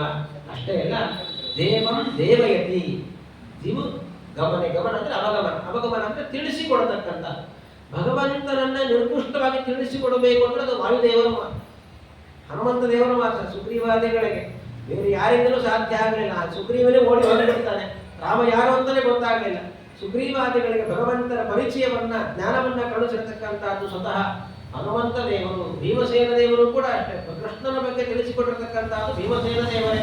ಪ್ರತಿಜ್ಞೆ ಮಾಡಿಬಿಟ್ಟಿದ್ದಾರೆ, ಯಾರು ಭಗವಂತನನ್ನ, ಕೃಷ್ಣನನ್ನ ಮುಂದೆ ನಿಂದೆ ಮಾಡಿದರೆ ಅವರ ಸಂಹಾರವನ್ನೇ ಮಾಡುವುದು. ಪರೋಕ್ಷೆ, ನಾನು ಮುಂದೆ ಅಲ್ಲ, ಹಿಂದೆ ಎಲ್ಲೋ ಕೃಷ್ಣ ಹೀಗೆ ಅಂತ ಹೇಳಿದ್ದನ್ನು ಕೇಳಿಸಿದ್ರೆ ಅವರ ನಾಲಿಗೆಯನ್ನ ಕತ್ತರಿಸಿ ಜಿಹ್ವಾಂಚಿನದ್ವಿ. ಭೀಮಸೇನ ದೇವರ ಪ್ರತಿಜ್ಞೆ. ಹೀಗೆ ಭಗವದ್ ದ್ರೋಹಿಗಳು ಅಂತ ಯಾರಿರ್ತಾರೋ ಅವರಿಗೆ ಆ ರೀತಿಯಾಗಿರ್ತಕ್ಕಂಥ ಶಿಕ್ಷಣ ಕೊಡತಕ್ಕಂಥದ್ದು. ತನ್ನ ಮೂಲಕ ಭಗವಂತನ ಸರ್ವೋತ್ತಮತ್ವವನ್ನ ಎಲ್ಲ ಕಡೆ ಪ್ರಚಾರ ಮಾಡಿರ್ತಕ್ಕಂಥದ್ದು ಭೀಮಸೇನ ದೇವರು. ಆ ಕಾಲದಲ್ಲಿ ಕೌರವರನ್ನು ಸಂಹಾರ ಮಾಡಿದ ಮೇಲೆ ಹಸ್ತನಾವತಿಯಲ್ಲಿ ರಾಜನಾಗ್ತಾನೆ ಯುಧಿಷ್ಠಿರ. ಭೀಮಸೇನ ದೇವರು ಮಾಡತಕ್ಕಂಥ ಮೊದಲ ಕೆಲಸ ಅಂದ್ರೆ ಗ್ರಾಮಗಳಿಗೆ, ಒಂದೊಂದು ಹಳ್ಳಿಗಳಿಗೂ ಕೂಡ 5 ಜನ ವಿದ್ವಾಂಸರನ್ನ ನೇಮಕ ಮಾಡಿ ಭಗವತ್ ತತ್ವವನ್ನ ಪ್ರಚಾರ ಮಾಡುವುದು. ಒಂದು ಹಳ್ಳಿಗೆ 5 ಜನ ವಿದ್ವಾಂಸರು, ಅವ್ರು ಏನು ಬೇಕೋ ಎಲ್ಲ ಅವರಿಗೆ ವಸತಿ ವ್ಯವಸ್ಥೆ, ಊಟ ಪ್ರತಿಯೊಂದನ್ನು ಕೂಡ ಅವರಿಗೆ ನೀಡಿ ಅವರ ಮೂಲಕ ಹಳ್ಳಿಗಳಲ್ಲಿ ಭಗವತ್ ತತ್ವವನ್ನು ಪ್ರಚಾರ ಮಾಡತಕ್ಕಂಥದ್ದು ಭೀಮಸೇನ ದೇವರು ಅಂತ ಮಹಾಭಾರತ ವರ್ಣನೆ ಮಾಡುತ್ತೆ. ಹೀಗೆ ಭಗವಂತನ ಬಗ್ಗೆ ಸರಿಯಾಗಿ ತಿಳಿಸಿಕೊಡತಕ್ಕಂಥದ್ದು, ಸ್ವತಃ ತಿಳಿದುಕೊಂಡು ಭಗವಂತನ ಪರಿಪೂರ್ಣ ಜ್ಞಾನವನ್ನ ಹೊಂದಿ ಆ ಜ್ಞಾನವನ್ನ ಭಗವದ್ ಭಕ್ತರಿಗೆ ತಲುಪಿಸತಕ್ಕಂಥದ್ದು ಸಹ ಅದು ವಾಯುದೇವರು. ಮೂಲರೂಪದಲ್ಲೂ ಮಾಡ್ತಾರೆ, ಹನುಮದವತಾರದಲ್ಲಿ ನೋಡಿದ್ದೇವೆ, ಭೀಮಾವತಾರದಲ್ಲೂ ಕಂಡಿದ್ದೇವೆ. ಸ್ವತಃ ಆಚಾರ್ಯರ ಅವತಾರ ಮಾಡಿರತಕ್ಕಂಥದ್ದರ ಉದ್ದೇಶವೇ ಜ್ಞಾನ ಕಾರ್ಯಕ್ಕೋಸ್ಕರವೇ ಆಗಿರತಕ್ಕಂಥದ್ದು.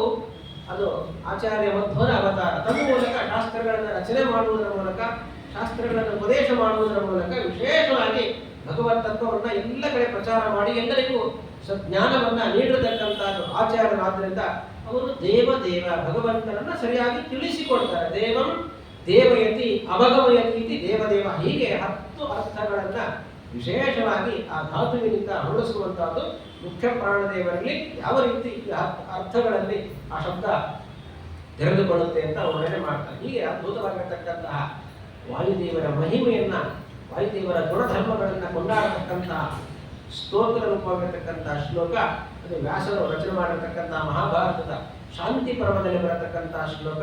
ವಾಯು ಭೀಮಃ ಭೀಮನಾದಃ ಮಹೌಜಾಃ ಸರ್ವೇಷಾಂಚ ಪ್ರಾಣಿನಾಂ ಪ್ರಾಣಭೂತಃ ಅನಾವೃತ್ತಿ ದೇಹಿನಾಂ ದೇಹಪಾತೆ ತಸ್ಮಾತ್ ವಾಯು ದೇವದೇವಃ ವಿಶಿಷ್ಟಃ.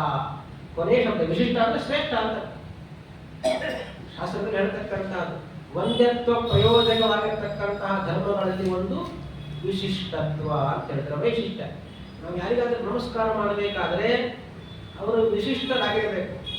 ನಮಸ್ಕಾರ ಮಾಡಿಸಿಕೊಳ್ತಕ್ಕಂಥವರು ವಿಶಿಷ್ಟ ಅಂದ್ರೆ ಏನೋ ಒಂದು ವೈಶಿಷ್ಟ್ಯ ಅವರಲ್ಲಿ ಇರಬೇಕು, ಶ್ರೇಷ್ಠತೆ ಅವರಲ್ಲಿ ಇರಬೇಕು. ಅದು ನಮಸ್ಕಾರಕ್ಕೆ ಪ್ರಯೋಜಕವಾಗುತ್ತೆ. ಇಷ್ಟ ಇವನು ಬಹಳ ಇಷ್ಟ ರೀ, ಆದ್ರಿಂದ ನಾವು ಅವರಿಗೆ ಗೌರವಿಸ್ತೇವೆ. ನಮಗೆ ಇಷ್ಟ ಅಲ್ಲದೆ ನಾವು ಗೌರವ ಕೊಡ್ಲಿಕ್ಕೆ ಹೋಗೋದು ದೇವಭ್ರಷ್ಟದವರಿದ್ದಾರೆ ಬೇಡಿ ಅಂತ. ಒಬ್ಬರನ್ನು ನಾವು ಗೌರವಿಸಬೇಕಾದ್ರೆ ಅವರು ನಮಗೆ ಇಷ್ಟರಾಗಬೇಕು. ಹೀಗೆ ಇಷ್ಟತ್ವ ಮತ್ತು ವಿಶಿಷ್ಟತ್ವ ಇತ್ಯಾದಿಗಳು ಧರ್ಮಗಳು ಒಂದತ್ವಕ್ಕೆ ಪ್ರಯೋಜಕವಾಗಿರತಕ್ಕಂಥದ್ದು. ಇಲ್ಲಿ ವಾಯುದೇವರನ್ನು ಹೆಸರಿಸತಕ್ಕಂಥದ್ದು ವಿಶಿಷ್ಟ. ಎಲ್ಲರಿಗೂ ಇಷ್ಟರು ವಾಯುದೇವರಿಗೆ ಯಾರಿಗೂ ಬೇಡ, ಗಾಳಿ ಎಲ್ಲರಿಗೂ ಬೇಕೇ ಬೇಕು. ಆಕ್ಸಿಜನ್ ಇಲ್ಲದೆ ಹೋದರೆ ಜೀವವೇ ಇಲ್ಲ. ಆದ್ದರಿಂದ ಎಲ್ಲರಿಗೂ ಇಷ್ಟವಾಗಿರತಕ್ಕಂಥದ್ದು ಮುಖ್ಯ ಪ್ರಾಣದೇವರು. ಇಷ್ಟತ್ವ ಎನ್ನುವಂಥದ್ದು ಅವರಲ್ಲಿದೆ, ಒಂದತ್ವಕ್ಕೆ ಪ್ರಯೋಜಕವಾಗಿರತಕ್ಕಂಥ ಇಷ್ಟತ್ವ ಅವರಲ್ಲಿದೆ. ವಿಶಿಷ್ಟರು ಹೌದು. ವಿಶಿಷ್ಟರು ಯಾಕೆ ಅಂತ ಇಷ್ಟು 7, 8, 9 ನಾಮಗಳಲ್ಲಿ ವೇದವ್ಯಾಸರು ಸೂಚನೆ ಮಾಡಿಬಿಟ್ಟಿದ್ದಾರೆ. ಯಾಕೆ ವಾಯುದೇವರು ವಿಶಿಷ್ಟ ದೇವತೆ ಎನ್ನುವುದನ್ನು, ಆ ವಿಶಿಷ್ಟತ್ವ ಎನ್ನುವಂತಹ ಧರ್ಮವು ಕೂಡ ವಾಯುದೇವರಲ್ಲಿದೆ. ಆದ್ರಿಂದ ವಾಯುದೇವರು ವಂದ್ಯರು, ಸಕಲೈಹಿ ವಂದ್ಯ, ಎಲ್ಲ ದೇವತೆಗಳಿಂದಲೂ ಕೂಡ ವಂದ್ಯರು. ಅಂದ್ರೆ ಮತ್ತೆ ಎರಡು ಅರ್ಥ. ವಂದ್ಯ ಅಂದ್ರೆ ಸ್ತೋತ್ರ ಮಾಡಿಸಿಕೊಳ್ಳುವುದಕ್ಕೆ ಯೋಗ್ಯರುವಂತ ಒಂದು ಅರ್ಥ, ವಂದಿಸಲು ನಮಸ್ಕರಿಸಲು ಕೂಡ ಯೋಗ್ಯರಾಗಿರ್ತಕ್ಕಂಥದ್ದು ಅಂತ ಒಂದು ಬರೀ ಅಭಿವಾದನ ಸ್ತುತ್ಯೋ ಅಂತ ಧಾತುವಿನ ಅರ್ಥ. ಹಾಗಾಗಿ ಎಲ್ಲ ದೇವತೆಗಳು ಸ್ತೋತ್ರ ಮಾಡತಕ್ಕಂಥದ್ದು ವಾಯುದೇವರನ್ನ, ಎಲ್ಲ ದೇವತೆಗಳು ನಮಸ್ಕಾರ ಮಾಡತಕ್ಕಂಥದ್ದು ಕೂಡ ಸ್ವತಃ ವಾಯುದೇವರನ್ನಂತ ಅದನ್ನು ಸುಂದರವಾಗಿ ಸ್ತೋತ್ರ ಮಾಡ್ತಾರೆ. ಯಾಕೆ ಅಂದ್ರೆ ವಾಯುದೇವರು ಆ ಸ್ಪರ್ಧೆ, ಏನು ಸ್ಪರ್ಧೆ? ಶರೀರದಿಂದ ಹೊರಗೆ ಬರತಕ್ಕಂಥದ್ದು ಮತ್ತು ಶರೀರದ ಒಳಗೆ ಹೋಗತಕ್ಕಂಥ ಒಂದು ಸ್ಪರ್ಧೆ ಬಂತಲ್ಲ, ಆ ಸ್ಪರ್ಧೆಯಲ್ಲಿ ಎಲ್ಲರನ್ನು ಗೆಲ್ಲುತ್ತಾರೆ. ಎಲ್ಲ ದೇವತೆಗಳು ವಾಯುದೇವರನ್ನ ಸ್ತೋತ್ರ ಮಾಡ್ತಾರೆ, ವಾಯುದೇವರನ್ನ ಜೀವೋತ್ತಮತ್ವವನ್ನು ಹೊಗಳುತ್ತಾರೆ. ಹೊಗಳಿ ಬಿಟ್ಟು ವಾಯುದೇವರನ್ನ ಕೇಳ್ತಾರೆ, ಪ್ರಾರ್ಥನೆ ಮಾಡಿ ಇಷ್ಟೆಲ್ಲ ಕೆಲಸ ಮಾಡಿಕೊಟ್ಟಿದ್ರಲ್ಲ, ನಾವು ನಿಮಗೆ ಏನು ಕೊಡಬೇಕು? ಕೆಲಸ ಮಾಡಿಕೊಟ್ಟ ಮೇಲೆ ಏನೋ ಕೊಡ್ತೇವಲ್ವಾ? ಪಾಪ ಒಳ್ಳೆ ಸಹಾಯ ಮಾಡಿದ್ದಾರೆ, ಉಪಕಾರ ಮಾಡಿದ್ದಾರೆ, ಕೆಲಸ ಮಾಡಿಕೊಟ್ಟಿದ್ದಾರೆ, ಏನಾದರೂ ಕೊಡಬೇಕಾ? ವಾಯುದೇವರಿಗೆ ಏನೂ ಬೇಡ. ದೇವತೆಗಳು ಕೊಡತಕ್ಕಂಥ ಯಾವ ಪದ ಭಗವಂತನ ಹಾಗೆ, ಭಗವಂತ ಎಲ್ಲವನ್ನೂ ಕೊಡ್ತಾನೆ, ಎಲ್ಲ ನನ್ನ ಭಕ್ತರಿಗೆ. ಆದ್ರೆ ಭಗವಂತನಿಗೆ ಏನೂ ಬೇಡ. ಆದ್ರೂ ಕೂಡ ನಾವು ಭಗವಂತನಿಗೆ ಎಲ್ಲವನ್ನೂ ಸಮರ್ಪಣೆ ಮಾಡಬೇಕು. ದಾರಾನ್ ಸುತಾನ್ ಪ್ರಿಯಾನ್ ಪ್ರಾಣಾನ್ ಪರಸ್ಮೈ ಸನ್ನಿವೇದಯೇತ್ ಅಂತ ಆಚಾರ್ಯ ಹೇಳ್ತಾರೆ. ಎಲ್ಲವನ್ನೂ ಭಗವಂತನಿಗೆ ಸಮರ್ಪಣೆ ಮಾಡಿ, ಭಗವಂತನಿಗೆ ಯಾವುದೂ ಬೇಡ. ಅದೇ ರೀತಿ ಮುಖ್ಯ ಪ್ರಾಣದೇವರಿಗೂ ಕೂಡ ಭಕ್ತರು ಜೀವಿಗಳು ಕೊಡತಕ್ಕಂಥ ಯಾವುದೂ ಬೇಡ. ಭಗವಂತ ಅವ್ರು ಕೇಳಿರ್ತಕ್ಕಂಥದ್ದೇ ಒಂದು ಭಕ್ತಿ, ಮತ್ತೊಂದು ವಿಶೇಷವಾಗಿರತಕ್ಕಂತಹ ಜ್ಞಾನ, ಎರಡನ್ನು ಭಗವಂತ ಕರುಣಿಸುವಂತ ವಾಯುದೇವರಿಗೆ ಹೇಳಿರ್ತಕ್ಕಂಥದ್ದು. ಅದು ಬಿಟ್ಟು ಭಗವಂತನಿಂದ ಏನು ಕೇಳಲಿಲ್ಲ. ಇನ್ನು ಭಕ್ತರಿಂದ ವಾಯುದೇವರು ಯಾವುದನ್ನು ಅಪೇಕ್ಷೆ ಪಡ್ತಾರೆ? ಯಾವುದನ್ನು ಅಪೇಕ್ಷೆ ಪಡುವುದಿಲ್ಲ. ಆದರೂ ಕೂಡ ಭಕ್ತರು ಏನು ಮಾಡ್ತಾರೆ?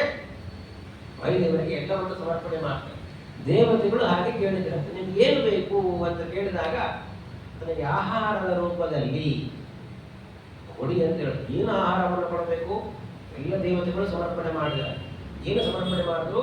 ಪ್ರತಿಯೊಬ್ಬ ಜೀವ, ಮನುಷ್ಯ ಅಲ್ಲ, ಪ್ರತಿಯೊಂದು ಜೀವಿ, ದೇವತೆ ಇರಬಹುದು, ಮನುಷ್ಯ, ಕ್ರಿಮಿ, ಕೀಟ, ಪಶು ಪಕ್ಷಿ, ಯಾವುದೇ ಒಂದು ಜೀವಿ ತಾನು ತಿನ್ನುವಂತಹ ಆಹಾರವನ್ನ ಎಲ್ಲವೂ ಕೂಡ ವಾಯುದೇವರಿಗೆ ಸಮರ್ಪಿತ ಅಂತ ದೇವತೆಗಳು ಅನುಸಂಧಾನ ಮಾಡಿಬಿಡ್ತಾರೆ. ಹಾಗಾಗಿ ನಾವೇನ್ ಮಾಡ್ತೇವೆ? ಪ್ರಾಣಾಯ ಸ್ವಾಹ, ಅಪಾನಾಯ ಸ್ವಾಹ ಇತ್ಯಾದಿಯಾಗಿ ಪಂಚಾಹುತಿಗಳನ್ನು ಕೊಡ್ತೇವಲ್ಲ, ಅದೆಲ್ಲವನ್ನು ಮೊದಲಿಗೆ ದೇವತೆಗಳು ಸಮರ್ಪಣೆ ಮಾಡಿ ಆಗಿದೆ, ಆಮೇಲೆ ನಾವು ಮಾಡೋದು. ಹೀಗೆ ಪ್ರತಿಯೊಬ್ಬ ಜೀವಿಯೂ ಕೂಡ ಸ್ವೀಕಾರ ಮಾಡತಕ್ಕಂಥ ಆಹಾರ ಅದು ವಾಯುದೇವರಿಗೆ ದೇವತೆಗಳಿಂದ ಸಮರ್ಪಿತವಾಗಿ ಬಿಡುತ್ತೆ ಅಂತ ಅದನ್ನು ಉಪನಿಷತ್ತು ಕೊಂಡಾಡತಕ್ಕಂಥದ್ದು. ಹೀಗೆ ಎಲ್ಲವನ್ನು ದೇವತೆಗಳು ಆ ಮುಖ್ಯ ಪ್ರಾಣದೇವರಿಗೆ ಸಮರ್ಪಣೆ ಮಾಡತಕ್ಕಂಥದ್ದು ಅಂತ ಉಪನಿಷತ್ತು ಹೇಳುತ್ತೆ. ಹೀಗೆ ವಿಶಿಷ್ಟರು ಅಂದ್ರೆ ಆ ದೃಷ್ಟಿಯಿಂದ. ಹಾಗಾಗಿ ಈ ಕೆಲಸವನ್ನ ಮುಖ್ಯ ಪ್ರಾಣದೇವರು ಮಾತ್ರವೇ ಮಾಡ್ತಾರೆ ಅಂತ ಸುಂದರವಾಗಿ ವೇದವ್ಯಾಸ ದೇವರು ವಾಯುದೇವರನ್ನ ಆ ರೀತಿ ಸ್ತೋತ್ರ ಮಾಡತಕ್ಕಂಥ. ಹೀಗೆ ಅದರಿಂದ ಕೊನೆಯಲ್ಲಿ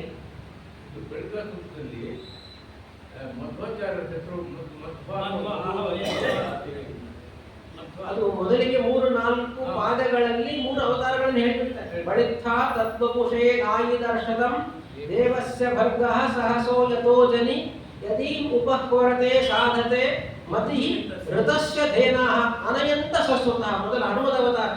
ಎರಡನೇ ಅವತಾರ ಪ್ರಕ್ಷೋಭ ಪಿತುಮಾನ್ ನಿತ್ಯ ಆಶಯೇ. ದ್ವಿತೀಯಂ ಆ ಸಪ್ತ ಶಿವಾಸು ಮಾತೃನು. ಭೀಮಾವತಾರ ಬಂದು ಹೋಯಿತು. ತೃತೀಯವಸ್ಯ ವೃಷಭಸ್ಯ ದೋಹಸೆ ದಶ ಪ್ರಮತಿಂ ಜನಯಂತ ಯೋಷಣ ಅಂತ 3 ಅವತಾರಗಳನ್ನು ಸ್ಪಷ್ಟವಾಗಿ, ಅದಕ್ಕೆ ಸ್ಪಷ್ಟವಾಗಿರತಕ್ಕಂಥದ್ದು. ಬೇರೆಯವರು ಮಾಯಾಮತಗಳು ಅದಕ್ಕೆ ಬೇರೆ ರೀತಿಯಾಗಿರ್ತಕ್ಕಂಥ ಅರ್ಥವನ್ನು ಹೇಳಿದ್ರೆ ಅದು ಬೇರೆ. ಅಲ್ಲಿ ದಶಪ್ರಮತಿ ಜನಯಂತ ಯೋಷಣ ಅಂತ ಸ್ಪಷ್ಟವಾಗಿ ಪೂರ್ಣ ಪ್ರಜ್ಞಾ ಪೂರ್ಣ ಪ್ರಮತಿ ಅಂತಲೇ ಆಚಾರ್ಯರ ಹೆಸರು ಅದೇ ರೀತಿಯಾಗಿ ಬರತಕ್ಕಂಥದ್ದು. ನೋಡಿ, ಅಲ್ಲಿ ವೇದದಲ್ಲಿ ಬಳಿತಾ ಸೂಕ್ತದಲ್ಲಿ ಬಂದಿರತಕ್ಕಂತಹ ವಿಶೇಷವಾಗಿರತಕ್ಕಂತಹ ನಾಮವನ್ನ ಅಚ್ಯುತ ಪ್ರೇಕ್ಷರು ಆಶ್ರಮ ಕೊಟ್ಟ ಮೇಲೆ ಅದೇ ನಾಮಕರಣವನ್ನ ಮಾಡ್ತಾರೆ. ಮೊದಲಿಗೆ ಗೊತ್ತಾಗಿ ತಿಳಿದುಕೊಂಡು ಅಧ್ಯಯನ ಮಾಡಿ ಹಾಗೆ ಆಲೋಚನೆ ಮಾಡಿ ಕೊಟ್ಟಿರ್ತಕ್ಕಂತಹ ನಾಮ ಅಲ್ಲ, ವಿಶೇಷವಾಗಿ ಭಗವಂತನ ಪ್ರೇರಣೆಯಂತೆ ಕೊಟ್ಟಿರ್ತಕ್ಕಂತಹ ಪೂರ್ಣ ಪ್ರಜ್ಞೆ ಎಂಬಂತಹ ನಾಮ ಅದು ವೇದ ಪ್ರತಿಪಾದ್ಯವಾಗಿರತಕ್ಕಂತಹ ಆಚಾರ್ಯರ ವಾಯುದೇವರ ನಾಮಗಳಲ್ಲಿ ಬಂತು. ಅಂದರೆ ತೃತೀಯವಸ್ಯ ಮೃಗವಸ್ಯ ದೋಹಸೆ ದಶಪ್ರಮತಿಂ ಜನಯಂತ ಯೋಷಣಃ ಇರ್ಯದೀಂ ಬುದ್ಧನಾನ್ ಮಹಿಷಸ್ಯ ವರ್ಪಸಃ ಈಶಾನಾಸಃ ಶವಸಾಕ್ರಂತ ಸೂರಯಃ ಯದೀಂ ಅನುಪ್ರದಿವೋ ಮಧ್ವ ಆಧವೇ ಗುಹಾಸಂತಂ ಮಾತರಿಶ್ವಾ ಮಥಾಯತಿ ಅಂತ. ಮಧ್ವ ಅಂತ ಅಲ್ಲಿ ಮಧ್ವ ಶಬ್ದಕ್ಕೆ ಪಂಡಿತಾಚಾರ್ಯರು ಹೇಳಿದ್ದಾರೆ. ಮಧು ಅಂದ್ರೆ ಆನಂದ ಅಂತ, ವ ಅಂದ್ರೆ ಜ್ಞಾನ ಅಂತ. ಜ್ಞಾನಾನಂದಗಳು ಯಾರಲ್ಲಿ ಪರಿಪೂರ್ಣವಾಗಿ ಇದೆ ಭಗವಂತನ ನಂತರದಲ್ಲಿ ಅವರನ್ನ ಮಧ್ವ ಅಂತ ಕರೀತಾರೆ. ಮತ್ತೆ ಮಧು ಅಂದ್ರೆ ಆನಂದ, ಆನಂದವನ್ನು ಕೊಡತಕ್ಕಂತ ಶಾಸ್ತ್ರ, ಅದನ್ನ ರಚನೆ ಮಾಡಿ ಕೊಟ್ಟಿದ್ದಾರೆ. ಆದ್ರಿಂದ ಅವರನ್ನ ಮಧ್ವ, ಆನಂದ ತೀರ್ಥ ಈಜಿಕೊಳ್ಟು ಮಧ್ವ. ಮಧ್ವ ಶಬ್ದಕ್ಕೆ ಏನರ್ಥ? ಆನಂದ ತೀರ್ಥ ಅಂತ. ಆನಂದ ತೀರ್ಥಕ್ಕೆ ಏನರ್ಥ? ಮಧ್ವ ಅಂತ. ಹೀಗೆ ಆನಂದಕರಂ ತೀರ್ಥಂ ಶಾಸ್ತ್ರಂ, ತೀರ್ಥ ಶಬ್ದಕ್ಕೆ ಶಾಸ್ತ್ರ ಅಂತ ಅರ್ಥ. ಹೀಗೆ ಅಂತಹ ಶಾಸ್ತ್ರಗಳನ್ನ ರಚನೆ ಮಾಡಿ ಕೊಟ್ಟಿದ್ದಾರೆ. ಮಧು ಅಂದ್ರೆ ವಿಶೇಷವಾಗಿ ಭಗವಂತ. ಯಾಕೆಂದ್ರೆ ಭಗವಂತನನ್ನ ತಿಳಿಸಿ ದಶಪ್ರಮತಿಂ ಅಂದ್ರೆ ಇದು ಪ್ರೂವ್ ಮಾಡಿ ಹೇಳಿದಂಗಾಯ್ತು. ಮಧ್ವಾಚಾರ್ಯರು ವಾಯು ಅವತಾರ ಅಂತ ಅವತಾರಗಳನ್ನು ಹೇಳ್ಕೊಂಡೇ ಬಂದಿದ್ದಾರೆ. ಆಚಾರ್ಯ ಮಧ್ವ ವಾಯುದೇವರ ಅವತಾರ ಅಂತ ಅಲ್ಲಿ 3 ಅವತಾರ ದಶಪ್ರಮತಿ ಅಂತ ಬಂತದ್ದು ಸ್ಪಷ್ಟವಾಗಿ ಹೇಳಿಬಿಟ್ಟಿದ್ದಾರೆ. ಮಧ್ವ ಅಂತ ಆ ಶಬ್ದದ ಅರ್ಥವನ್ನ ಬಿಡಿಸತಕ್ಕಂಥ, ಮಧು ಅಂದ್ರೆ ಭಗವಂತನನ್ನು ತಿಳಿಸಿಕೊಡತಕ್ಕಂತಹ ವಿದ್ಯೆ, ಅದನ್ನು ಮಧುವಿದ್ಯೆ ಅಂತಲೂ ಕರೆಯತಕ್ಕಂಥದ್ದು ಉಪನಿಷತ್ತು. ಆ ವಿದ್ಯೆಯನ್ನ ಮಧುವಿದ್ಯೆ ಅಂತ ಕರೀತಾರೆ. ಆ ಮಧುವಿದ್ಯೆಯ ಮೂಲಕ ಭಗವಂತನನ್ನ ತಿಳಿಸಿಕೊಡತಕ್ಕಂತಹದ್ದು ಆಚಾರ್ಯರಾದ್ರಿಂದ ಅವರನ್ನ ಮಧ್ವ ಅಂತ ಕರೀತಾರೆ. ಮತ್ತು ಮಧು ಅಂದ್ರೆ ಭಗವಂತನೇ ಸ್ವತಃ ಮಧು, ಸಿಹಿ. ಮಧು ಅಂದ್ರೆ ಸಿಹಿ ಪದಾರ್ಥ ಅಂತ ಹೇಳ್ತೇವೆ. ಸಿಹಿ ಅಂದ್ರೆ ಯಾವುದು? ನಮಗೆ ಸಿಹಿಯನ್ನು ತಿಂದಾಗ ಆನಂದ ಆಗುತ್ತೆ. ಅಂತಹ ಆನಂದ ಪರಿಪೂರ್ಣವಾಗಿರತಕ್ಕಂತಹ ಭಗವಂತ ಅವನು ಮಧು. ಅವನ ಕಡೆಗೆ ಜೀವನದ ಕರ್ಕೊಂಡು ಹೋಗ್ತಾರೆ, ಜ್ಞಾನವನ್ನು ಕರೆದು. ಹೀಗೆ ಮಧ್ವ ಶಬ್ದಕ್ಕೂ ಕೂಡ ವಿಶೇಷವಾಗಿರತಕ್ಕಂಥ ಅನೇಕ. ಆದ್ರಿಂದ ಮಧ್ವ ಶಬ್ದವೇ ಅದು ವೇದ ಪ್ರತಿಪಾದ್ಯವಾಗಿರತಕ್ಕಂಥ ವಾಯುದೇವರ ನಾಮ. ವಾಯುದೇವರ ನಾಮಗಳಲ್ಲಿ ಆಚಾರ್ಯರ ಹೆಸರು ಮಧ್ವ ಅಂತ. ಅದು ಹೇಗೋ ಮಧ್ವ ಅಂದ್ರೆ ಆಚಾರ್ಯ ಮಧ್ವರು ಅವರಷ್ಟೇ ಅಲ್ಲ, ಹನುಮಂತ ದೇವರು ಮಧ್ವರೇ, ಭೀಮಸೇನ ದೇವರು ಮಧ್ವರೇ. ಹೀಗೆ ಇಲ್ಲಿ ಹೇಳಿರ್ತಕ್ಕಂಥ ಅಷ್ಟು ನಾಮಗಳು, ವಾಯು ಭೀಮೋ ಭೀಮನಾದ ಮಹೋಜ ಎಂಬಂತಹ ಶಬ್ದಗಳು ಕೇವಲ ವಾಯುದೇವರ ಮೂಲ ರೂಪಕ್ಕೆ ಅಂತಲ್ಲ, ಎಲ್ಲ ಮೂಲ ರೂಪವನ್ನು ಸೇರಿಕೊಂಡು ಎಲ್ಲ ಅವತಾರಗಳಲ್ಲ. ಅದಕ್ಕೋಸ್ಕರವೇ ಆಯಾ ಶಬ್ದವನ್ನ ಅನುಸಂಧಾನ ಮಾಡುವಾಗ ಅವತಾರಗಳಲ್ಲಿ ಯಾವ ರೀತಿ ಆ ಶಬ್ದವನ್ನ ಅನುಸಂಧಾನ ಮಾಡಬಹುದು ಅಂತ ನೋಡಿಕೊಂಡೇ ಬಂದಿದ್ದೇವೆ. ಹೀಗೆ ಮಧು ಎಂಬಂತಹ ಶಬ್ದ ಆಚಾರ್ಯರನ್ನ ಉಲ್ಲೇಖ ಮಾಡತಕ್ಕಂಥದ್ದು. ಅದು ಕೂಡ ವಿಶೇಷವಾಗಿ ವಾಯುದೇವರ ಹೆಸರು. ಯಾಕೆ ವೇದ ಪ್ರತಿಪಾದ್ಯವಾಗಿರತಕ್ಕಂಥ, ವೇದದಲ್ಲಿ ಬರತಕ್ಕಂಥ ಶಬ್ದ. ಅದರಿಂದ ಭಗವಂತನನ್ನು ಮುಖ್ಯವಾಗಿ ಹೇಳುತ್ತೆ. ಭಗವಂತನ ನಂತರದಲ್ಲಿ ವಾಯುದೇವರನ್ನ ಅವತಾರ ತ್ರಯಗಳನ್ನು ಕೂಡ ಕೊಂಡಾಡತಕ್ಕಂಥದ್ದು ವಿಶೇಷವಾಗಿರತಕ್ಕಂತಹ ಶಬ್ದ. ಮಹಾಸಂತಂ ಮಾತರಿಶ್ವ ಮಥಾಯತಿ ಅಂತ ಸುಂದರವಾಗಿ ಸ್ತೋತ್ರ ಮಾಡ್ತಾರೆ. ಪುನಃ ಮುಂದುವರೆದು ಹೇಳ್ತಾರೆ, ಎಲ್ಲ ಶಾಸ್ತ್ರಗಳನ್ನ ಅಧ್ಯಯನ ಮಾಡತಕ್ಕಂಥ ಆಚಾರ್ಯರಿಗೆ ಜೋಶ್ ಹೇಳ್ತೇವಲ್ವಾ, ಜೋಶ್ ಅಂತ. ಏನ್ರಿ ಇಷ್ಟು ಜೋಶೆಲ್ಲ ಮಾತಾಡ್ಬಿಡ್ತೇವೆ ಹಂಗೆ ಹಿಂಗೆ ಅಂತ. ಆಚಾರ್ಯರು ವೇದ ರಘುಭಾಷ್ಯ ರಚನೆ ಮಾಡಿದ್ದಾರೆ. ವೇದ ಪ್ರವಚನಾಚಾರ್ಯರು ಅಂತ ಅವರನ್ನು ಕರಿತಾ ಇದ್ರು. ಆ ಕಾಲದಲ್ಲಿ ಆಚಾರ್ಯರನ್ನ ಗುರುತಿಸ್ಬೇಕಂತ. ಹೇಗೆ ಆನಂದ ತೀರ್ಥರು, ಪೂರ್ಣಪ್ರಜ್ಞರು, ಮಧ್ವರು ಅಂತಲ್ಲ, ಇವರು ಯಾರು ಅಂದ್ರೆ ವೇದ ಪ್ರವಚನಾಚಾರ್ಯರು ಅಂತಾನೆ ಕರೀತಾರೆ. ಹಾಗೆ ವೇದಗಳನ್ನು ಪ್ರವಚನ ಮಾಡತಕ್ಕಂಥವರಲ್ಲಿ ಆಚಾರ್ಯರೇ ಮೊದಲಿಗರು. ಹಾಗೆ ಹನುಮಾನ ತೀರ್ಥ ಅದು ಬರ್ತದೆ.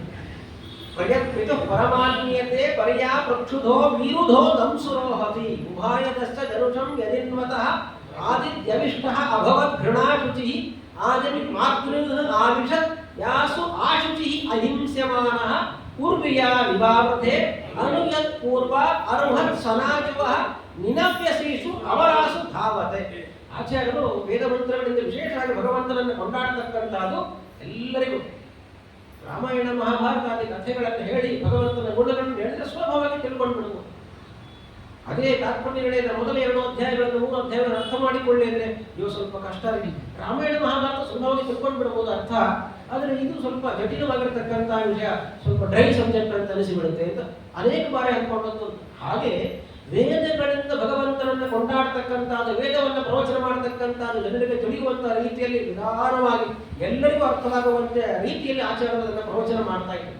ಅವರಾಸು ಧಾವತೆ. ಉಳಿದ ರಾಮಾಯಣ ಮಹಾಭಾರತ ಭಾಗವತವನ್ನು ಹೇಳುವಾಗ ಧಾವತೆ, ಓಡೋಡಿಕೊಂಡು ಹೋಗ್ತೇವೆ. ಹತ್ತಬೇಕಾದ್ರೆ ನಿಧಾನವಾಗಿ ಹತ್ತಬೇಕು, ಇಳಿಬೇಕಾದ್ರೆ ಆ ನಿಧಾನ ವೇಗವಾಗಿ ಇಳಿದು ಬಿಡ್ತೇವಲ್ಲ, ಅದನ್ನ ವಿಶೇಷವಾಗಿ ಮಾಡಿರ್ತಕ್ಕಂಥ ಆಚಾರ್ಯರಂತ ಆಚಾರ್ಯರು ಅವತಾರ ಲೀಲೆಗಳನ್ನ ಕೊಂಡಾಡತಕ್ಕಂಥದ್ದು ಬಳಿತ ಸೂಕ್ತ ಸುಂದರವಾಗಿ ಅದನ್ನ ವರ್ಣನೆ ಮಾಡತಕ್ಕಂಥದ್ದು. ಹೀಗೆ ಅದ್ಭುತವಾಗಿರತಕ್ಕಂಥದ್ದು ವಾಯುದೇವರ ಮಹಿಮೆ, ಹನುಮಂತ ದೇವರ ಮಹಿಮೆ, ಭೀಮಸೇನ ದೇವರ ಮಹಿಮೆ, ಆಚಾರ್ಯ ಮಧ್ವರ ಮಹಿಮೆ, ಅದನ್ನು ಸುಂದರವಾಗಿ ಶ್ಲೋಕದಲ್ಲಿ ವ್ಯಾಸರು ರಚನೆ ಮಾಡಿ ಅನುಸಂಧಾನಕ್ಕೆ ಹೀಗೆ ವಾಯುಸ್ತುತಿಯನ್ನ ವಿಶೇಷವಾಗಿ ಪಠಣ ಪಾರಾಯಣವನ್ನು ಮಾಡತಕ್ಕಂಥದ್ದು ಶ್ರೇಷ್ಠ. ಅದರ ನಂತರದಲ್ಲಿ ಅಣುವಾಯುಸ್ತುತಿ ಅಂತ ಇದೆ, ಅದಕ್ಕಿಂತಲೂ ಕೂಡ ಅಣುವಾಗಿರತಕ್ಕಂಥದ್ದು ಏಕಶ್ಲೋಕಿ ಇದೆ. ಏಕಶ್ಲೋಕಿ ಭಾಗವತ ಇದೆ, ಏಕಶ್ಲೋಕಿ ರಾಮಾಯಣ ಇದೆ, ಏಕಶ್ಲೋಕಿ ಮಹಾಭಾರತ. ಅದೇ ರೀತಿ ಏಕಶ್ಲೋಕಿ ವಾಯುಸ್ತುತಿ, ಕೇವಲ ಒಂದೇ ಒಂದು ಶ್ಲೋಕದಲ್ಲಿ ತ್ರಿವಿಕ್ರಮ ಪಂಡಿತರಿಗೆ ವಾಯುಸ್ತುತಿಯ ರಚನೆಗೆ ಸ್ಫೂರ್ತಿಯನ್ನು ಕೊಟ್ಟಿರತಕ್ಕಂತಹ ವೇದವ್ಯಾಸರು ಮಾಡತಕ್ಕಂತಹ ವಾಯುಸ್ತುತಿ, ಅದು ವಾಯು ಭೀಮ ಎಂಬಂತಹ ಸ್ತುತಿ. ಹೀಗೆ ಈ 3 ದಿನಗಳಲ್ಲಿ ವ್ಯಾಸರು ರಚನೆ ಮಾಡಿಕೊಂಡಿರತಕ್ಕಂತಹ ವಾಯುಸ್ತುತಿಯ ಚಿಂತನೆಯನ್ನ ಎಲ್ಲರೂ ಸೇರಿ ಮಾಡಿರತಕ್ಕಂಥದ್ದು. ಆ ವಾಯುದೇವರ ವಿಶೇಷವಾಗಿ ವಾಯುದೇವರ ಆ ಚಿಂತನೆಯಿಂದ ವಾಯುದೇವರು ಅವರ ಅಂತರ್ಯಾಮಿರತಕ್ಕಂಥ ಭಗವಂತ ಎಲ್ಲರಿಗೂ ವಿಶೇಷವಾಗಿರತಕ್ಕಂತಹ ಜ್ಞಾನ ಭಕ್ತಾದಿಗಳನ್ನು ತೋರಿಸಿ ಅನುಗ್ರಹಿಸಲಿ ಅಂತ ಪ್ರಾರ್ಥನೆ ಮಾಡ್ತಾ ಇಂತಹ ವಾಯುಸ್ಥಿತಿಯ ಪ್ರವಚನಕ್ಕೆ ಅವಕಾಶ ಮನೆಯಲ್ಲಿ ಓದ್ಬಿಡ್ತೇವೆ ಮುಗಿತ್ತಷ್ಟೇ. ಪ್ರವಚನಕ್ಕೆ ಅಂತ ಬಂದಾಗ ಪುಸ್ತಕ ತೆಗೆಯೋದು, ಪ್ರವಚನ ಇಲ್ಲ ಪುಸ್ತಕ ಯಾಕೆಂದ್ರೆ ಯಾವುದೋ ಬೇರೆ ಕೆಲಸಕ್ಕೆ ಹೋಗ್ಬಿಡ್ತೇವೆ, ಆ ಕೆಲಸ ಇರ್ತೇವೆ. ಪ್ರವಚನಕ್ಕೆ ಬಂದಾಗ ಕೆಲಸ ಬಿಟ್ಟು ಓಡಿ ಬರ್ತೇವೆ, ಓಡಿ ಬರಬೇಕಾದ್ರೆ ಪುಸ್ತಕ ತೆಗೆದುಕೊಂಡು. ಹೀಗೆ ಪ್ರವಚನ ಮಾಡುವುದು ಅಂದರೆ ಬರೀ ಹೇಳೋದಂತಲ್ಲ, ಬಹಳಷ್ಟು ಅಧ್ಯಯನ ಬೇಕಾಗ್ತದೆ. ಗುರುಗಳ ಅನುಗ್ರಹದಿಂದ ವಿಶೇಷವಾಗಿರತಕ್ಕಂತಹ ಅಧ್ಯಯನದ ಮೂಲಕ ಪ್ರವಚನಕ್ಕೆ ಅವಕಾಶವನ್ನು ಕೊಟ್ಟಿದ್ದಾರೆ ಎಲ್ಲ ಸದ್ಭಕ್ತರು. ಎಲ್ಲರಿಗೂ ಕೂಡ ಭಗವಂತ ವಾಯುದೇವರ ಆಚಾರ್ಯ ವಿಶೇಷವಾಗಿರತಕ್ಕಂಥ ಅನುಗ್ರಹವನ್ನು ಮಾಡಲಿ ಅಂತ ಪ್ರಾರ್ಥನೆ ಮಾಡಿ ಪ್ರವಚನವನ್ನು ಕೃಷ್ಣಾರ್ಪಣ.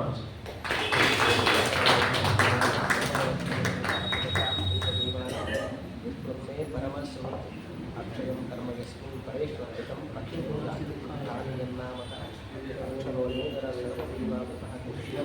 ಯಸ್ಯ ವಿಶ್ವಂ ಸುಧಾರಣಂ ಪರಿಣಯಾಮೋ ವಾಸುದೇವಂ ದೇವತಾಮಂಡಲ